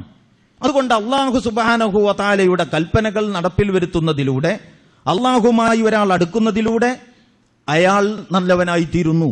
ഒരാൾ ദുഷിച്ചവനാണെങ്കിൽ അള്ളാഹുവിൽ നിന്ന് എത്രയോ അളവിൽ അകന്നാണ് അയാൾ സഞ്ചരിക്കുന്നത് എന്ന് നമുക്ക് മനസ്സിലാക്കാനാവുന്നു. ഇതൊരു പൊതുവായ തത്വമായി നമുക്ക് അംഗീകരിക്കാവുന്നതാണ്. ഈ അടിസ്ഥാനത്തിൽ ഞാൻ പറയുന്നു, നമ്മൾ ഓരോരുത്തരും ഇസ്ലാമിക ദൃഷ്ട്യാ നല്ലവനാകുന്നതിന്റെ ഒന്നാമത്തെ മാനദണ്ഡം നമ്മളെല്ലാവരും അള്ളാഹുവിന്റെ കൽപ്പനകൾക്ക് പ്രാധാന്യം കൊടുക്കുന്നവരാകണം എന്നുള്ളതാണ്. അള്ളാഹുവിന്റെ കൽപ്പനകളോടുള്ള നമ്മുടെ സമീപനം എന്താണ്? വല്ലദീന ഇസ്തജാബൂ ലിറബ്ബിഹിം, സൂറത്ത് ശൂറയിൽ നിങ്ങൾക്ക് കാണാം. വല്ലദീന ഇസ്തജാബൂ ലിറബ്ബിഹിം വഅഖാമുസ് സ്വലാത്ത് വഅംറുഹും ശൂറാ ബൈനഹും വമിമ്മാ റസഖ്നാഹും യുൻഫിഖൂൻ. ആയത്തിൽ ഒരുപാട് വിഷയങ്ങളുണ്ട്, അതെല്ലാം കൂടി ഇപ്പൊ പരാമർശിക്കാൻ ഉദ്ദേശിക്കുന്നില്ല. ആയത്ത് പ്രയോഗം, ആ ഭാഷ ആരംഭിക്കുന്നത് എങ്ങനെയാണ്? ആ സൂക്തം വല്ലദീന ഇസ്തജാബൂ ലിറബ്ബിഹിം, തങ്ങളുടെ റബ്ബിന് ഉത്തരം ചെയ്തവർ. അള്ളാഹുവിന് ഉത്തരം ചെയ്യുന്ന ആളുകളുടെ ഏറ്റവും ആദ്യം ഉത്തരം ചെയ്യേണ്ടത് നമസ്കാരത്തിനാണ്. അപ്പോ ആത്മസംസ്കരണം നേടുവാനുള്ള രണ്ടാമത്തെ മാർഗം, ഒന്നാമത്തേത് നേരത്തെ പറഞ്ഞു, ഓരോരുത്തരും അവനവന്റെ തകരാറുകൾ കണ്ടെത്തി അതിൽ നിന്ന് മോചനം നേടാൻ അതിനോട് മുജാഹദത്തുൻ നഫ്സ്, സ്വന്തത്തോടുള്ള സമരത്തിൽ ഏർപ്പെടലാണ്. ഈ സമരത്തെ പറ്റിയാണ് റസൂലുള്ളാഹി സ്വല്ലല്ലാഹു അലൈഹി വസല്ലമ പറഞ്ഞത്. ഒരു ചെറിയ യുദ്ധത്തിൽ നിന്ന് നമ്മൾ വിരമിച്ചു, ഇനി ഒരു വലിയ യുദ്ധത്തിൽ ഏർപ്പെടാൻ പോവുകയാണ്. ഹദീസ് ശക്തമാണ് എന്ന അഭിപ്രായമില്ല പണ്ഡിതന്മാർക്ക്, പക്ഷേ അതിന്റെ ആശയം ശക്തമാണ്, വളരെ വ്യക്തവുമാണ്. എന്താണത്? ശത്രുവിനോട് പോരാടുന്നതിനേക്കാൾ ശ്രമകരമായ പണിയാണ് സ്വന്തത്തിന്റെ തകരാറുകളോട് സമരം ചെയ്യുക എന്നുള്ളതും. ഇതാണ് ഒന്നാമത്തേത്. രണ്ടാമത്തേതോ, സംസ്കരണം നേടുവാനുള്ള രണ്ടാമത്തെ മാർഗം നിർബന്ധ ബാധ്യതകൾ കൃത്യമായി നിറവേറ്റുക എന്നതാണ്. ഒരു ഖുദ്സിയായ ഹദീസ്, മൻ ആദാ ലി ഒലിയൻ വഖദ് ഹാദൻതുഹു ബിൽ ഹർബ് എന്ന് തുടങ്ങുന്ന ഒരു ഹദീസ് നിങ്ങൾ കേട്ടിരിക്കും. എന്റെ ഒലിയിനോട് ആരെങ്കിലും ശത്രുത പുലർത്തിയാൽ ഞാൻ അവനോട് യുദ്ധം പ്രഖ്യാപിച്ചിരിക്കുന്നു എന്ന് പറഞ്ഞിട്ടാണ് ഹദീസ് ആരംഭിക്കുന്നത്. എന്നിട്ട് പറയുന്നു, വമാ തഖറബ ഇലയ്യ അഹദുൻ അഹബ്ബു ഇലയ്യ മിമ്മ ഇഫ്തറതുഹു അലൈഹി, എന്റെ ഒരു ദാസനും എന്നിലേക്ക് സമീപസ്ഥനാകുന്നില്ല ഞാൻ അവന് നിർബന്ധമാക്കിയത് അവൻ നിറവേറ്റിയിട്ടല്ലാതെ. അപ്പൊ അള്ളാഹുവിന്റെ സാമീപ്യം നേടാൻ ഒരു കുറുക്കു വഴിയുമില്ല. അള്ളാഹുവിന്റെ സാമീപ്യം നേടാൻ അള്ളാഹ് നിശ്ചയിച്ച വഴി, അള്ളാഹു നിർബന്ധമാക്കിയത് കൃത്യമായി നിറവേറ്റുക എന്നതാണ്. ഒരുപാട് വിളികൾ നമ്മുടെ ജീവിതത്തിൽ നമ്മളെ വിളിച്ചുകൊണ്ടിരിക്കുന്നുണ്ട്. നമ്മുടെ വീട്ടിൽ നിന്ന് സുഹൃത്തുക്കൾ, അങ്ങനെ തുടങ്ങി ഒരുപാട് ആളുകൾ നമ്മളെ വിളിക്കുന്നുണ്ട്. എല്ലാ വിളിക്കും നമ്മൾ വിളിയുടെ ഉള്ളടക്കത്തിന്റെ സ്വഭാവം വെച്ച് ഉത്തരം ചെയ്യാറുണ്ട്. എല്ലാ വിളികൾക്കും ഒരുപോലെ ഉത്തരം ചെയ്യാൻ നമുക്ക് കഴിയില്ല. നമ്മുടെ നേതാക്കന്മാർ നമ്മളെ വിളിക്കുന്നുണ്ട്. നമ്മൾ മതത്തെയും രാഷ്ട്രീയത്തെയും വെവ്വേറെ തട്ടുകളാക്കി തിരിച്ച് കണ്ട ആളുകൾ വരെയുണ്ട് മുസ്ലിം സമൂഹത്തിൽ. ജീവിതം അങ്ങനെ വിഭജിക്കാൻ കഴിയാത്തതാ ആണെങ്കിലും അങ്ങനെ ജീവിതത്തെ വിഭജിക്കുക എന്ന അതിസാഹസികതയിൽ മുസ്ലിം സമൂഹം ഏർപ്പെട്ടിട്ടുണ്ട്. ഇപ്പൊ നടക്കുന്ന, നിങ്ങളൊക്കെ പത്രം വായിക്കുന്നവരാണ്, ഈ മാധ്യമങ്ങൾ, ദൃശ്യമാധ്യമങ്ങൾ ശ്രദ്ധിക്കുന്നവരാണ്. അപ്പൊ സ്വവർഗരതിയുടെ ഒരു വിഷയം വരുമ്പോ നിലവിലുള്ള നിയമം വെച്ചുകൊണ്ട് നമ്മുടെ സുപ്രീം കോടതി പറയുന്നു അത് നിയമവിരുദ്ധമാണ്. അത് നിയമവിരുദ്ധമാണ് എന്ന് പറയുമ്പോൾ നമ്മുടെ രാജ്യത്തിലെ രാജ്യം ഭരിക്കുന്ന കക്ഷികളുടെ തലപ്പത്തിരിക്കുന്നവർക്ക് തന്നെ സുപ്രീം കോടതി വിധി ഇഷ്ടപ്പെടുന്നില്ല എന്ന് പറഞ്ഞാൽ അധികം താമസിയാതെ സ്വവർഗ വിവാഹം നിയമവിധേയമാകാൻ പോവുകയാകുന്നു എന്നാണ് അതിന്റെ അർത്ഥം. അപ്പൊ സ്വവർഗ വിവാഹം എന്ന് പറയുന്ന ഇത്രയും അധമവും നീചവുമായ ഒരു കാര്യം, ആണും തമ്മിലും പെണ്ണും തമ്മിലും വിവാഹിതരായി നിയമപരമായ പരിരക്ഷയോടെ കുടുംബജീവിതം നയിക്കുന്ന, അങ്ങനെ സമൂഹവിരുദ്ധവും മനുഷ്യവിരുദ്ധവുമായ ഒരു സംസ്കാരം രാജ്യത്ത് നിയമവിധേയമാക്കാൻ പോകുന്ന അങ്ങനെ ഒരു നിയമത്തിന്റെ കുറവുള്ളത് കൊണ്ടാണ് സുപ്രീം കോടതിക്ക് ഇങ്ങനെ ഒരു പരിമിതി ഉണ്ടായത്. ഇത് മറികടക്കാനുള്ള ഒരു വഴി അവർക്ക് തുറന്നു കൊടുക്കണം എന്ന് രാജ്യത്തിന്റെ മുൻനിരയിൽ നിൽക്കുന്നവർ സംസാരിക്കുമ്പോൾ അത്തരം പാർട്ടികളും നേതാക്കന്മാരും നമ്മളെ വിളിക്കുമ്പോഴും നമ്മൾ ഉത്തരം ചെയ്യുന്നുണ്ട്. നമ്മൾ ഒരുപാട് വിളികൾക്ക് ഉത്തരം ചെയ്യുന്നുണ്ട്. ഈ ഒരു പാർട്ടിയെ ഒരു പ്രത്യേക, ഞാൻ ഇപ്പോൾ ഇന്ത്യൻ നാഷണൽ കോൺഗ്രസിനെ മാത്രമല്ല ഉദ്ദേശിച്ചത്, എല്ലാ രാഷ്ട്രീയ പാർട്ടികളും ഇത്തരം വിഷയം വരുമ്പോൾ എവിടെ നിൽക്കുന്നു എന്ന് നമ്മൾ ഓരോരുത്തരും നോക്കണം. എന്നിട്ടേ ഉത്തരം ചെയ്തുവിടൂ. കാരണം എന്തെന്നാൽ അള്ളാഹുവിന് ഉത്തരം ചെയ്യേണ്ടതിന് പകരം ഇത്തരം കൂട്ടർക്ക് ഉത്തരം ചെയ്യുമ്പോൾ ഈ ഉത്തരം ചെയ്യൽ അള്ളാഹുവിനെതിരിലുള്ള ഒരു ഉത്തരമായിട്ട് മാറുന്നുണ്ട് എന്നുള്ളതാണ്. ഇപ്പൊ ഈ നമ്മുടെ രാജ്യത്ത് എന്തൊക്കെ പറഞ്ഞാലും ഒരു ധാർമ്മികതയുടെ ഒരു നിയമാന്തരീക്ഷമുണ്ട്. ആ അന്തരീക്ഷത്തിന് അതിൻ്റെതായ ഗുണമുണ്ട്. പക്ഷേ ഇങ്ങനെ ഒരു നിയമനിർമ്മാണം നടന്ന് ലെസ്ബിയന്മാരെയും ഗേകളെയും ഉണ്ടാക്കുന്ന ഒരു കൾച്ചറിലേക്ക് യൂറോപ്യൻ രാജ്യങ്ങളുടെ വഴി പാത പിന്തുടർന്ന് നമ്മുടെ രാഷ്ട്രവും പോയാൽ അത് തലമുറകൾക്ക് ഒരിക്കലും തന്നെ ഗുണം ചെയ്യുന്ന ഒന്നല്ല. നിയമത്തിൻ്റെതായ ഫലമുണ്ട്, എല്ലാം ഉത്ബോധനം കൊണ്ട് സാധ്യമല്ല. അതുകൊണ്ട് നിയമം ഒരിക്കലും ഇത്തരം വൃത്തികെട്ടതിനെ അംഗീകരിക്കുന്ന സ്വഭാവത്തിലാകരുത്. അതുകൊണ്ട് എല്ലാ തലങ്ങളിലും ഈ സ്വവർഗ വിവാഹം നിയമവിധേയമാകാൻ പോകുന്ന ഈ പ്രവണതയ്ക്കെതിരെ എല്ലാ തലങ്ങളിലും അതിശക്തമായ ശബ്ദം, പ്രതിഷേധം ഉയരേണ്ടത് ആവശ്യമാണ് എന്ന് ഞാൻ സാന്ദർഭികമായി പറയുകയാണ്. എന്റെ വിഷയം എന്താണെന്ന് ചോദിച്ചാൽ, നമ്മൾ ഒരുപാട് ആളുകളുടെ വിളിക്കുത്തരം ചെയ്യുന്നുണ്ട്. അള്ളാഹുവിന്റെ വിളിക്കുത്തരം ചെയ്തതിന് ശേഷം അതിന് വിരുദ്ധമാകാത്ത വിളികൾക്ക് ഉത്തരം ചെയ്യാനേ നമുക്ക് അനുവാദമുള്ളൂ. ഇത് നമ്മൾ മനസ്സിലാക്കേണ്ടതാണ്. ലാ തഅത ലി മഖ്ലൂഖിൻ ഫി മഅസിയത്തിൽ ഖാലിഖ്. സൃഷ്ടാവിനെ ധിക്കരിച്ചുകൊണ്ട് ഒരു സൃഷ്ടിയെയും അനുസരിക്കാൻ നമുക്ക് അനുവാദമില്ല. സൃഷ്ടാവിനെ ധിക്കരിച്ചുകൊണ്ട് സൃഷ്ടാവിനുള്ള അനുസരണത്തിന് വിധേയമായിട്ട് വേറെ ആരുടെ വിളിക്കും നമുക്ക് ഉത്തരം ചെയ്യാം. അപ്പൊ ആത്മസംസ്കരണം നേടണമെന്ന് ആഗ്രഹിക്കുന്നവർ അള്ളാഹുവിന്റെ വിളികൾക്ക് ഉത്തരം ചെയ്യുന്നവനാകണം. അള്ളാഹുവിന്റെ വിളിയിലെ ഏറ്റവും വലിയ വിളി അയ്യ അല സ്വലാത്ത് അയ്യ അലൽ ഫലാഹ് എന്ന വിളിയാണ്. മുമ്പൊരിക്കൽ നിസ്കാരത്തെക്കുറിച്ച് പറഞ്ഞപ്പോൾ വളരെ ചെറിയൊരു ഉദാഹരണം ഞാൻ പറഞ്ഞിരുന്നു. നിങ്ങൾ ചിലർക്ക് അത് ഓർമ്മയുണ്ടാകും. അതെന്താന്ന് ചോദിച്ചാൽ, നമ്മളെവിടെ പോയിട്ട് വലിയ ഒരു ആഗ്രഹത്തിൽ, മലയാളം നാടൻ ഭാഷയിൽ പറഞ്ഞ വലിയ അതുർപ്പത്തിൽ നമ്മൾ എന്തോ ഒരു സാധനം വാങ്ങി നമ്മുടെ ഭാര്യക്കോ മകൾക്കോ ചെറിയ കുട്ടിക്കോ ആർക്കെങ്കിലും, വളരെ ചെറിയ കുട്ടിക്കല്ല, കാരണം ചെറിയ കുട്ടിയെ നമ്മൾ അങ്ങനെയല്ല കൈകാര്യം ചെയ്യുന്നത്. ഞാൻ ബാക്കി പറയുമ്പോൾ നമുക്ക് മനസ്സിലാവും എന്താണ് ഉദ്ദേശിച്ചത്. അങ്ങനെ വലിയ ആവേശത്തോടെ നമ്മളൊരു സാധനം വാങ്ങിച്ച് വീട്ടിൽ ചെന്ന് കടന്ന് ഇരുന്ന് മകനെ അല്ലെങ്കിൽ ഭാര്യയെ നമ്മൾ വിളിച്ചു. ന്യായമായ എന്തോ ഒരു തൊഴിലാണ് അവരെങ്കിൽ നമുക്കൊരു പ്രശ്നമില്ല. അല്ല, അവർ വേറെന്തോ ഏർപ്പാടിയിലാണ്, അവരുടെ വ്യക്തിപരമായ, അതൊക്കെ കഴിഞ്ഞിട്ട് ചെല്ലാം എന്നാണ് വിചാരിക്കുന്നതെങ്കിൽ, അങ്ങനെ നമ്മൾ വിളിച്ചൊരു അരമണിക്കൂർ കഴിഞ്ഞിട്ടാണ് ചെല്ലുന്നതെങ്കിൽ നമ്മൾ അവർക്ക് കൊടുക്കാൻ വിചാരിച്ച ആ സമ്മാനം, ആ ഉപഹാരം ചിലപ്പോൾ ഒരു എറിഞ്ഞു കൊടുക്കും ദേഷ്യം പിടിച്ച ഒരാൾ. അല്ലെങ്കിൽ നീ പോയി പണി നോക്ക്, വിളിച്ചപ്പോൾ വരണം, അത് കൊടുക്കണ്ടെന്ന് വിചാരിക്കും. അത് നമ്മുടെ വ്യക്തി ജീവിതത്തിൽ, കുടുംബത്തിൽ, നമ്മളുടെ ഒരു സ്വകാര്യ വിഷയത്തിലാണ് ഞാൻ ഈ പറയുന്നത്. അതായത് ന്യായമായ ഒരു കാരണമാണെങ്കിൽ നമുക്ക് ബോധ്യപ്പെട്ടാൽ ഒരു പ്രശ്നവുമില്ല. അല്ലാതെ ഒരു മനുഷ്യൻ സാധാരണഗതിയിൽ അവന്റെ വീട്ടിൽ ഇങ്ങനെയാണ് സമീപിക്കുക. വീട്ടിൽ മാത്രമല്ല, നമ്മുടെ ഓഫീസിൽ നമ്മുടെ കീഴുദ്യോഗസ്ഥനെ വിളിച്ചു. അയാൾ നമ്മൾ വിളിച്ചാൽ വരാൻ വേണ്ടിയിട്ട് ശമ്പളം കൊടുത്ത് നിർത്തിയവർ അറ്റൻഡറാണ്. അയാളെ തന്നെ നമ്മൾ പല പണിയും ഏൽപ്പിക്കുന്നുണ്ട്. ചിലപ്പം ഫോട്ടോസ്റ്റാറ്റ് എടുക്കാൻ വിടും, വേറെ ചില ആവശ്യങ്ങൾക്കും വിടും. പലപ്പോഴും പലതിനും നമ്മുടെ PR-ഉം എല്ലാം അയാൾ തന്നെയാണ് എന്ന അവസ്ഥയാണെങ്കിൽ നമ്മൾ വിളിച്ചാൽ അയാൾ ഫ്രീ ആയാൽ നമ്മുടെ മുമ്പിൽ വന്നാൽ മതി എന്നാണ് വിളിയുടെ ഉദ്ദേശം. അപ്പൊ വിളിച്ചൊരു അരമണിക്കൂർ കഴിഞ്ഞ് വന്നാലും നമുക്ക് അദ്ദേഹത്തോട് പ്രത്യേകിച്ച് വിരോധമൊന്നുമില്ല. കാരണം അങ്ങനെയാണ് നമ്മുടെ വിളിയുടെ സ്വഭാവം. അതല്ല, വിളിച്ചാൽ രാവിലെ 10 മണി മുതൽ വൈകുന്നേരം 5 മണിക്കുള്ളിൽ എപ്പോൾ വിളിച്ചാലും ലഭ്യമാകണം എന്ന രീതിയിൽ ശമ്പളം കൊടുത്ത് നിശ്ചയിച്ച ഒരാളെ വിളിച്ചു കഴിഞ്ഞിട്ട് കുറെ കഴിഞ്ഞിട്ടും കാണുന്നില്ലെങ്കിൽ മേലുദ്യോഗസ്ഥനെ സഹിക്കില്ല. ഇത് മനുഷ്യന്റെ പ്രകൃതമാണ് എന്ന് നമ്മൾ ആലോചിച്ച് നോക്കണം. നമ്മൾ അള്ള വിളിക്കുമ്പോൾ 12:45 വരണം എന്നല്ല വിളിച്ചിട്ടുള്ളത്. നമ്മളെ അള്ളാഹു തന്നെ ഒരുപാട് പണി ഏൽപ്പിച്ചിട്ടുണ്ട്. നമ്മൾ അള്ളാഹുവിന് വേണ്ടി തന്നെ ഒരുപാട് പണികളിലാണ്. അതുകൊണ്ടൊരല്പം സ്വാതന്ത്ര്യമൊക്കെ നമുക്ക് വിളിക്കുത്തരം ചെയ്യാൻ തന്നിട്ടുണ്ട്. എന്നാലും ആ സ്വാതന്ത്ര്യം തന്ന സമയത്തിനകത്ത് തന്നെ കഴിയുന്നിടത്തോളം ആദ്യം ഉത്തരം ചെയ്താൽ അതാണല്ലോ നമ്മുടെ യജമാനന് ഇഷ്ടം. അതാണ് അവ്വൽ വക്ത് എന്ന് പറയുന്നത്. എന്നാൽ ഒരു ആഖിർ വക്തും ഉണ്ട്. നമസ്കാരത്തിൽ ഓരോ വക്തിനും ഒരു സമയം, അതിന്റെ അവ്വൽ, അതിന്റെ ആഖിർ, അതിന്റെ തുടക്കം, അതിന്റെ ഒടുക്കം. അപ്പൊ വിളിച്ചിട്ട് ആ വിളിക്ക് ഉത്തരം ചെയ്യാതിരിക്കുന്നുവെങ്കിൽ, വിളിച്ച സമയവും കഴിഞ്ഞിട്ട് പിന്നെ ഇങ്ങനെ തോന്നുമ്പോ ചെല്ലുകയാണെങ്കിൽ, ആ ചെല്ലലിന്, ആ ഉത്തരം ചെയ്യൽ എന്താണ് അർത്ഥം? അതിന്റെ സ്ഥാനം നമ്മുടെ ജീവിതത്തിൽ, നമ്മുടെ സ്വഭാവത്തിൽ, നമ്മുടെ പെരുമാറ്റത്തിൽ എവിടെയാണ്? ഇത് നമ്മൾ ആലോചിക്കേണ്ടതാണ്. അള്ളാഹു നമ്മളെക്കാളും ഉയർന്നവനായതുകൊണ്ട് നമ്മൾ വൈകിച്ചെന്നാലും അള്ളാഹു നമ്മോട് ക്ഷമിക്കുന്നു. നമ്മളുടെ അമലുകൾ ഒരു പക്ഷേ അവൻ സൽക്കർമ്മമായിട്ട് രേഖപ്പെടുത്തുന്നു. ഏത് ഈ കള്ളാവൊക്കെ ഉണ്ടല്ലോ, വെറുതെ ഇരുന്ന് വർത്താനം പറഞ്ഞിട്ട് കള്ളാക്കുന്നതൊക്കെ.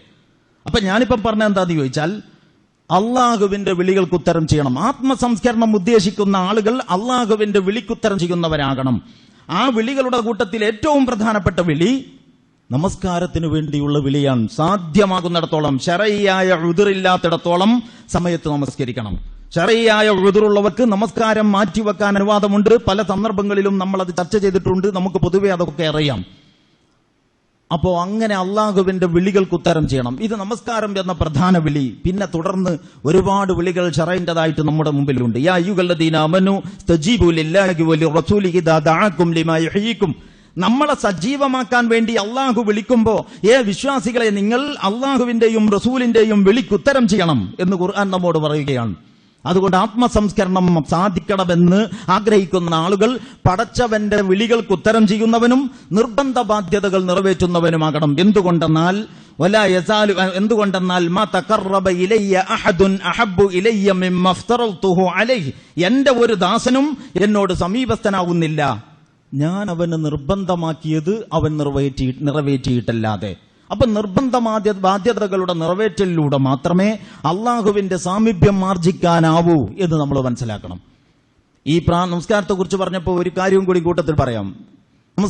നമസ്കാരത്തിന്റെ സ്വഭാവം, അതിലെ പ്രാർത്ഥന, ഫാത്തിഹ മുതലുള്ള അതിന്റെ പ്രാർത്ഥനകൾ നിങ്ങൾ എടുത്തു നോക്കൂ. സുജൂദിലെ പ്രാർത്ഥനകൾ നോക്കൂ, റുക്കൂഇലെ പ്രാർത്ഥനകൾ നോക്കൂ. സുജൂദിലും റുക്കൂഇലും സുബ്ഹാന റബ്ബിയൽ അഅല അല്ലെങ്കിൽ സുബ്ഹാന റബ്ബിയൽ അളീം എന്ന് മാത്രം പറയുമ്പോൾ അത് അള്ളാഹുവിനെ പ്രകീർത്തിക്കുന്നത് മാത്രമാണ്. അതേസമയം സുബ്ഹാനക അല്ലാഹുമ്മ റബ്ബന വബിഹംദിക അല്ലാഹുമ്മ ഗഫിർലി എന്നാണ് ഒരാൾ പറയുന്നതെങ്കിൽ അത് അയാൾക്ക് വേണ്ടിയുള്ള ഒരു പൊറുക്കലിനെ തേടലാണ്. പടച്ചോനെ, എനിക്ക് നീ പുറത്തു തരണം. അല്ലാഹുമ്മ ഗഫിർലി മാ ഖദ്ദംതു വമാ അഖർതു വമാ അസ്റഫ്തു വമാ അലൻതു, അല്ലേ, തഹയ്യാത്തിന്റെ അവസാനത്തിൽ. അപ്പൊ ആദ്യം മുതൽ സൂറത്തുൽ ഫാത്തിഹ മുതൽ, നമസ്കാരത്തിലെ ഫാത്തിഹ മുതൽ നമസ്കാരത്തിലെ അത്തഹിയ്യാത്ത് വരെയുള്ളത് ഒക്കെ നമുക്ക് വേണ്ടിയുള്ള പ്രാർത്ഥനകളാണ്. രണ്ട് സുജൂദിന്റെ ഇടയിലൊരു ഇരുത്തമുണ്ട്. റബ്ബി ഗഫിർലി വർഹംനി വജ്ബുർലി വഹ്ദിനി എന്നൊക്കെ പറയുന്ന പ്രാർത്ഥന പല റിപ്പോർട്ടുകളിലും അല്ലറ ചില്ലറ വ്യത്യാസങ്ങളോടെ വന്നിട്ടുണ്ടെങ്കിലും അടിസ്ഥാനപരമായ ഈ പ്രാർത്ഥനകൾ നമ്മുടെ റിസ്കിന് വേണ്ടി, നമ്മുടെ ആഫിയത്തിന് വേണ്ടി, നമ്മുടെ ആരോഗ്യത്തിന് വേണ്ടി, നമ്മുടെ ആയുസ്സിന് വേണ്ടി, നമ്മുടെ പാപമോചനത്തിന് വേണ്ടി, അപ്പൊ നമുക്ക് വേണ്ടിയുള്ള പ്രാർത്ഥനയാണ്. ഇനി ഞാൻ പറയട്ടെ, നമ്മുടെ ഒരു സർക്കാർ ഓഫീസിൽ ചെല്ലുമ്പോൾ അവിടെ അപേക്ഷ കൊടുക്കണം. അപ്പോൾ ഒരു വെള്ളക്കടലാസിലാണ് അപേക്ഷിക്കുന്നത്. വെള്ളക്കടലാസിൽ അപേക്ഷിക്കുമ്പോൾ നമുക്ക് ആശങ്ക കൂടുതലാണ്. കാരണം എന്താ? വെള്ളക്കടലാസിൽ നമ്മൾ എന്താണ് എഴുതിയത് അങ്ങനെ തന്നെയാണോ എഴുതേണ്ടത്? ഇതിനേക്കാൾ ഡീറ്റെയിൽസ് വേണോ? അത് തന്നെയാണോ അതിന്റെ ഭാഷ? ആ ആപ്ലിക്കേഷൻ അവിടെ സ്വീകരിക്കോ?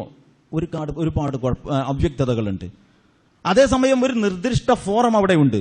ഒരു നിർദ്ദിഷ്ട ഫോറം, ആ ഫോറം പൂരിപ്പിക്കുകയാണ്. അയാളുടെ പേര്, വാപ്പന്റെ പേര്, ഊര്, താലൂക്ക്, വില്ലേജ്, ഇങ്ങനെ ഉണ്ട്. അപ്പൊ നമുക്കൊരു സമാധാനമാണ്. അവസാനം ഒപ്പിട്ട് കൊടുത്ത് അവിടെ പ്രിസ്ക്രൈബ്ഡ് ഫോറമാണ്, എല്ലാ ഫോമാണ്, അതിലെല്ലാം നമ്മൾ യഥാവിധി പൂരിപ്പിച്ചിട്ടുണ്ട്. അപ്പൊ പ്രാർത്ഥന എന്ന് പറയുന്നത് അള്ളാഹുവിന്റെ മുമ്പിലുള്ള അപേക്ഷയാണ്. ഇതിൽ ഏതോ ഒരു പ്രാർത്ഥന, നമ്മൾ സാധാരണഗതിയിൽ പ്രാർത്ഥിക്കുന്ന പ്രാർത്ഥനകൾ വെള്ളക്കടലാസിലുള്ള അപേക്ഷ പോലെയാണ്. ഇങ്ങനെ തന്നെയാണോ റബ്ബിനോട് പറയേണ്ടത്? ഇങ്ങനെ തന്നെയാണോ പറയേണ്ടത്? ഇതൊക്കെ തന്നെയാണോ പറയേണ്ടത്? ഒരുപാട് അവ്യക്തതകളുണ്ട്.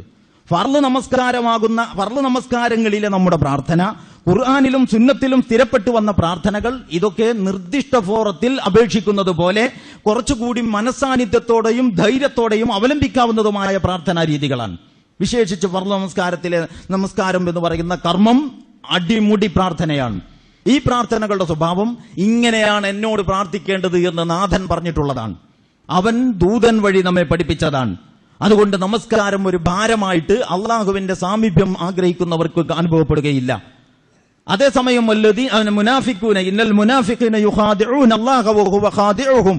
മുനാഫിക്കുകൾ അള്ളാഹുവിനെ വഞ്ചിക്കുന്നു. കാരണം അവർ ഉള്ളിൽ തട്ടിയിട്ടില്ല. നേരത്തെ ഞാൻ പറഞ്ഞല്ലോ, നിഫാഖ്, അവർ ആത്മാർത്ഥമായിട്ട് ഇതിനെ ഉൾക്കൊണ്ടിട്ടില്ല.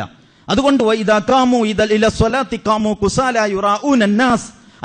അവർ നമസ്കരിക്കാൻ എഴുന്നേറ്റ് നിന്നാൽ അലക്ഷ്യരായിട്ടാണ് എഴുന്നേറ്റ് നിൽക്കുന്നത്. യുറാഊനന്നാസ്, ആളുകളെ കാണിക്കണം എന്ന ഒരൊറ്റ ഉദ്ദേശമേ അവർക്കുള്ളൂ.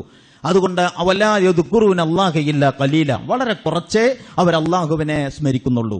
അപ്പൊ നമ്മൾ ഓരോരുത്തരെയും സംബന്ധിച്ചിടത്തോളം ഏറ്റവും ശ്രദ്ധയോടെ ഒരു വീഴ്ചയും കൂടാതെ ഈ ദുനിയാവിൽ ഈ നമസ്കാരം എന്ന കർമ്മത്തിന് പ്രാമുഖ്യം നൽകുന്ന, മുൻഗണന നൽകുന്ന ഒരു ജീവിത രീതി സ്വീകരിക്കുക എന്നത് ഇഹത്തിലും പരത്തിലും വിജയത്തിന് നമ്മളെ വിജയിപ്പിക്കുന്ന ഒരു മാർഗമാണ്. അതിലൂടെ നമ്മുടെ കാര്യം തന്നെയാണ് റബ്ബിനോട് പറയുന്നത്. നമ്മുടെ കാര്യം ഒഫീഷ്യലായിട്ട് പറയാൻ അള്ളാഹു പഠിപ്പിച്ച ഒരു ഫോർമാറ്റാണ് നമസ്കാരത്തിന്റെ ഫോർമാറ്റ്. ഇത് നമ്മൾ മനസ്സിലാക്കണം. അതിൽ ഒരാൾ അശ്രദ്ധമാകുന്നുവെങ്കിൽ, അതിൽ തന്നെ ഒരാളുടെ സമീപനം അലംഭാവത്തിൻ്റെതാണെങ്കിൽ അയാളുടെ മനസ്സ് ദൈവവിധികളുടെ മുഴുവൻ കാര്യത്തിലും അലംഭാവത്തിൻ്റെതായിരിക്കാനിടയുണ്ട്.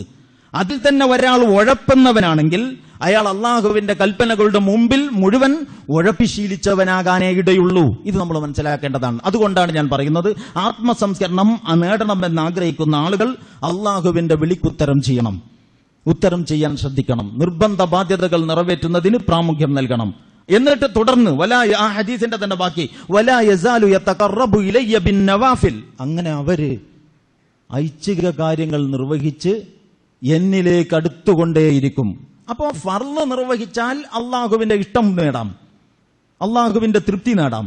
കൂടുതൽ അവന്റെ പ്രിയം, കൂടുതൽ സ്നേഹം, അള്ളാഹുവിന്റെ ഒരു ഇഷ്ടം ഇത്രമായിട്ട് നമുക്ക് മാറണോ, അതിന് വളരെ കണിശമായ നിർബന്ധം നിറവേറ്റിയാൽ പോരാ. പിന്നെന്താ, ഹദീസിന്റെ തുടർച്ച, ആ ഹദീസിന്റെ തന്നെ തുടർച്ചയിൽ മൻ ആദാലി വലിയൻ എന്ന് പറയുന്ന ഹദീസിന്റെ തുടർച്ചയിൽ തന്നെ പറയുന്നു, വലാ യസാലു യതഖറബു ഇലയ്യ ബിന്നവാഫിൽ ഹത്താ ഉഹിബ്ബഹു.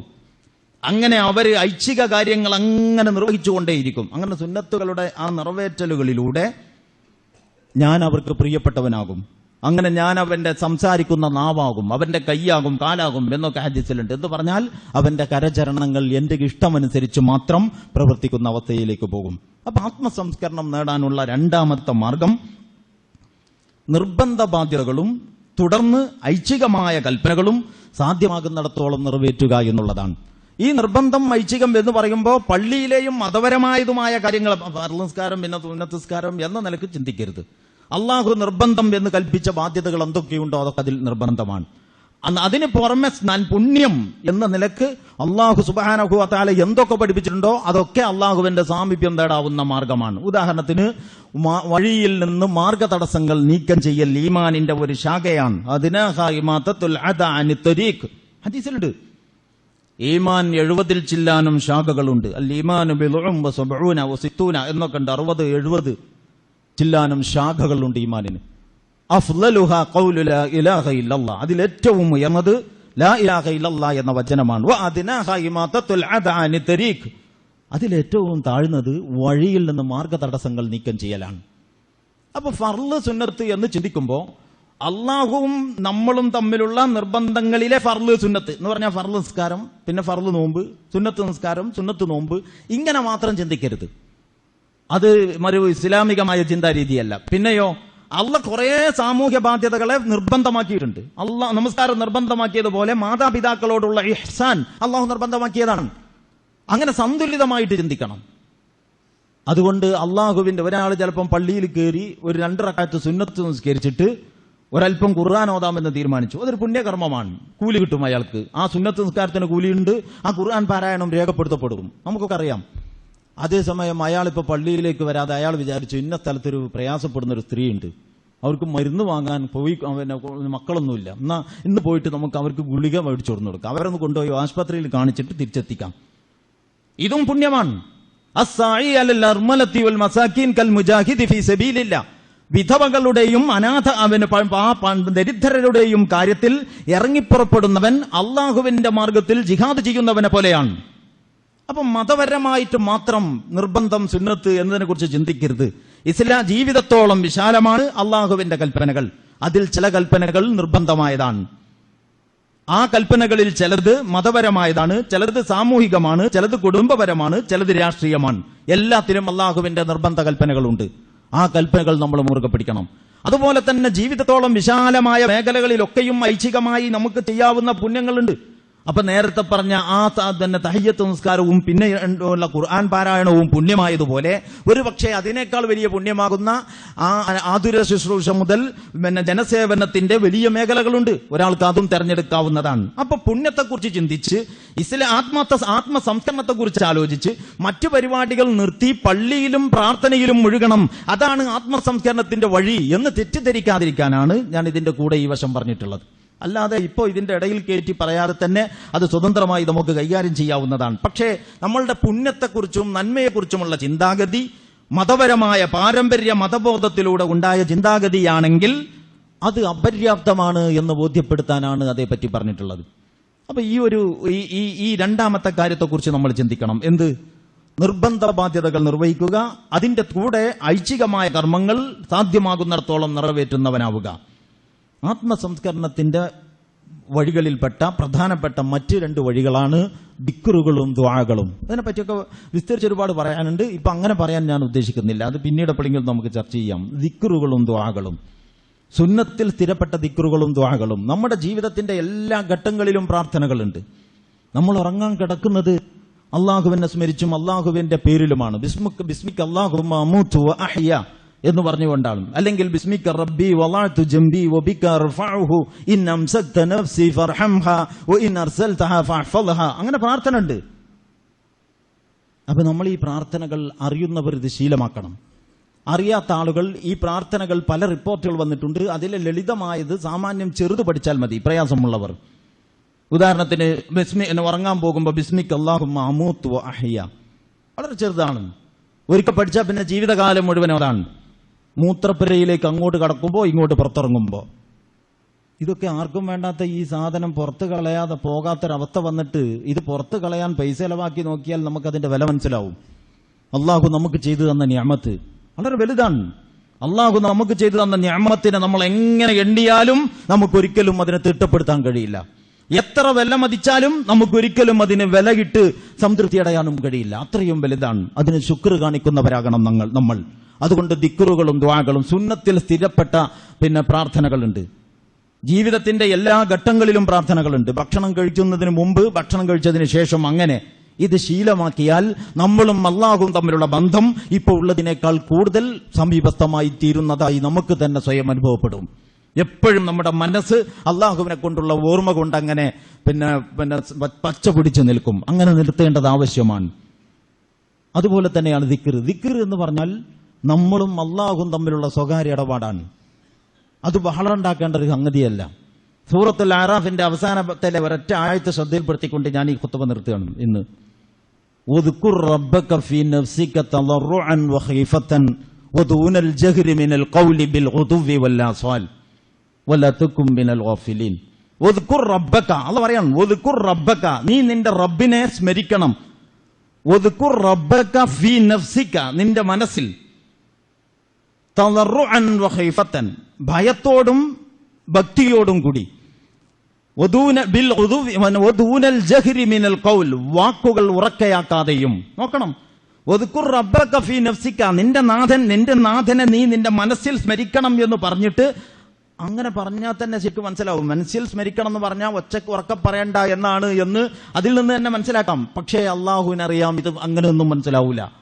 വലിയ വലിയ ഹൽക്കകളും വലിയ വലിയ ദിക്ർ മാമാങ്കങ്ങളും വരാം. അതുകൊണ്ട് അള്ളാഹ് പറയാണ് എന്ത്? വദൂനൽ ജഹ്രി മിനൽ ഖൗൽ, വാക്കുകൾ ഉറക്കയാക്കാതെയും. അപ്പൊ നിന്റെ നാഥനെ നീ നിന്റെ മനസ്സിൽ ഭയത്തോടും ഭക്തിയോടും കൂടി ഓർക്കണം, വാക്കുകൾ ഉറക്കയാക്കാതെയും. വദൂനൽ ജഹ്രി മിനൽ ഖൗലി ബിൽ ഗുദുവി വൽ ആസാൽ, പ്രഭാതത്തിലും പ്രദോഷത്തിലും. ബഹളുണ്ടാക്കുമ്പോൾ എന്ത് സംഭവിക്കും? മനസ്സിന്ന് അള്ളാഹിനെ കുറിച്ചുള്ള സ്മരണ പോകും.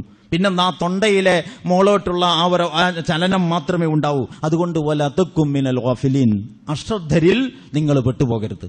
ബഹളുണ്ടാക്കി അശ്രദ്ധര. അപ്പൊ 4000ന്റെ ആംപ്ലിഫയർ വെച്ചിട്ട് ദിക്ർ ചെല്ലുമ്പോ ഞങ്ങൾ ഇവിടെ കുറച്ചാളുകൾ ദിക്ർ ചൊല്ലിക്കൊണ്ടിരിക്കുന്നു എന്ന് ആളുകൾ അറിയണം എന്നതല്ലാത്ത ഉദ്ദേശങ്ങളൊക്കെ 2ാം സ്ഥാനത്തും 3ാം സ്ഥാനത്തും നിൽക്കുന്ന ഉദ്ദേശമാണ്. അത്രയും വലിയ ബഹളത്തിലേക്ക് ദിക്റുകളും ദുആകളും സലാത്തുകളും പോകേണ്ടി വരുന്നത് ദിക്റുകളും ദുആകളും സലാത്തുകളും ഒരു ഉപജീവനത്തിന്റെ വിഷയമാകുമ്പോഴാണ്. അത് അള്ളാഹുമായുള്ള ഒരു അതിജീവനത്തിന്റെ വിഷയമാകുമ്പോൾ അത് സ്വകാര്യവും അത് ആത്മാർത്ഥവുമായിരിക്കും. ഈ ഒരു ഗൗരവത്തിൽ ദിക്റുകളെയും പ്രാർത്ഥനകളെയും കാണണം എന്ന് മാത്രമാണ് ഇപ്പോൾ പറയുന്നത്. അതിന്റെ മറ്റ് വിഷയങ്ങൾ ഓരോന്ന് സന്ദർഭോചിതം നമുക്ക് ചർച്ചക്കെടുക്കാം. അള്ളാഹു നമ്മെ അനുഗ്രഹിക്കുമാറാകട്ടെ. ബംഗ്ലാദേശിലെ സ്ഥിതിവിശേഷം നേരത്തെ പലപ്പോഴും നമ്മൾ പറഞ്ഞിരുന്നു. അവിടുത്തെ ഇസ്ലാമിക പ്രസ്ഥാനത്തിന്റെ നേതൃസ്ഥാനത്ത് നിൽക്കുന്ന ഒരു വ്യക്തിയെ 1971 വിമോചന സമരകാലത്ത് പാകിസ്ഥാൻ പട്ടാളത്തോടൊപ്പം കൂടി രാജ്യദ്രോഹത്തിന് വേണ്ടി പ്രവർത്തിച്ചു എന്ന കുറ്റം ചുമത്തി 60-ലേറെ വയസ്സുള്ള ഒരു മനുഷ്യനെ, ഒരു മോമിനായ മനുഷ്യനെ തൂക്കിക്കൊന്നിരിക്കുന്നു. ഇവിടെ അബ്ദുൽ നാസർ മദനി ജയിലിലുണ്ട്. വളരെ പെട്ടെന്ന് അദ്ദേഹത്തിന്റെ വിധി തീർപ്പാക്കിയിട്ട് ഈ മാതിരി ചെയ്യാവുന്നതാണ് എന്ന് പറഞ്ഞാൽ നിരപരാധിയായ ആളുകളെ നിയമം വേട്ടയാടുന്നതിന്റെ രൂപം നമ്മുടെ കൺമുമ്പിൽ തന്നെ ഉണ്ട് എന്നേ ഞാൻ പറഞ്ഞതിനർത്ഥമുള്ളൂ. അത് നമ്മൾ മനസ്സിലാക്കണം. അതുകൊണ്ട് അതിനെതിരെ വലിയ പ്രതിഷേധങ്ങൾ നടത്തുന്നതിന് രണ്ട് രാജ്യങ്ങളുടെ തമ്മിലുള്ള വിഷയം എന്ന നിലക്ക് പരിമിതികൾ ഉണ്ടാവാം. പക്ഷെ നമ്മൾ ഇത്തരം പീഡിതരെ തിരിച്ചറിയണം. അവർ ചെയ്ത തെറ്റെന്താണെന്ന് മനസ്സിലാക്കണം. അവർക്ക് വേണ്ടിയിട്ട് പ്രാർത്ഥിക്കണം. അല്ലാഹു സുബ്ഹാനഹു വ തആല അദ്ദേഹത്തിൽ നിന്ന് അബ്ദുൽ ഖാദിർ മുല്ല എന്ന് പറയുന്ന ആ മനുഷ്യന്റെ അദ്ദേഹത്തിന്റെ ജീവത്യാഗം ഇസ്ലാമിന് വേണ്ടിയുള്ള ഷഹാദത്ത് ആയി അല്ലാഹു അദ്ദേഹത്തിൽ നിന്ന് സ്വീകരിക്കുമാറാകട്ടെ. ലോകത്തിന്റെ വിവിധ ഭാഗങ്ങളിൽ ഇസ്ലാമിനെയും ഇസ്ലാമിക നവജാഗരണത്തെയും ഞെക്കിക്കൊല്ലാനും നില്ലായ്മ ചെയ്യാനും ശ്രമിച്ചുകൊണ്ടിരിക്കുന്ന ഇരുട്ടിന്റെ ശക്തികളെ അല്ലാഹു പാഠം പഠിപ്പിക്കുകയും ഇസ്ലാമികമായ ഒരു ഉണർവ് ലോകത്ത് അല്ലാഹു ശക്തിപ്പെടുത്തുകയും ചെയ്യുമാറാകട്ടെ. ആ ഇസ്ലാമിക ഉണർവിനെ സഹായിക്കുന്ന രീതിയിലുള്ള ഒരു നിലപാടെടുക്കാൻ അല്ലാഹു നമുക്ക് ഓരോരുത്തർക്കും നമ്മുടെ വ്യക്തിജീവിതത്തിലും നമ്മുടെ സാമൂഹിക ഇടപെടലുകളിലും അല്ലാഹു നമുക്ക് ദിശാബോധം നൽകുമാറാകട്ടെ. നമ്മുടെ കൂട്ടത്തിൽ പല ആളുകളും പലവിധ രോഗങ്ങളുമുള്ളവരാണ്. പ്രാർത്ഥിക്കാൻ വസിയത്ത് ചെയ്തവരുണ്ട്.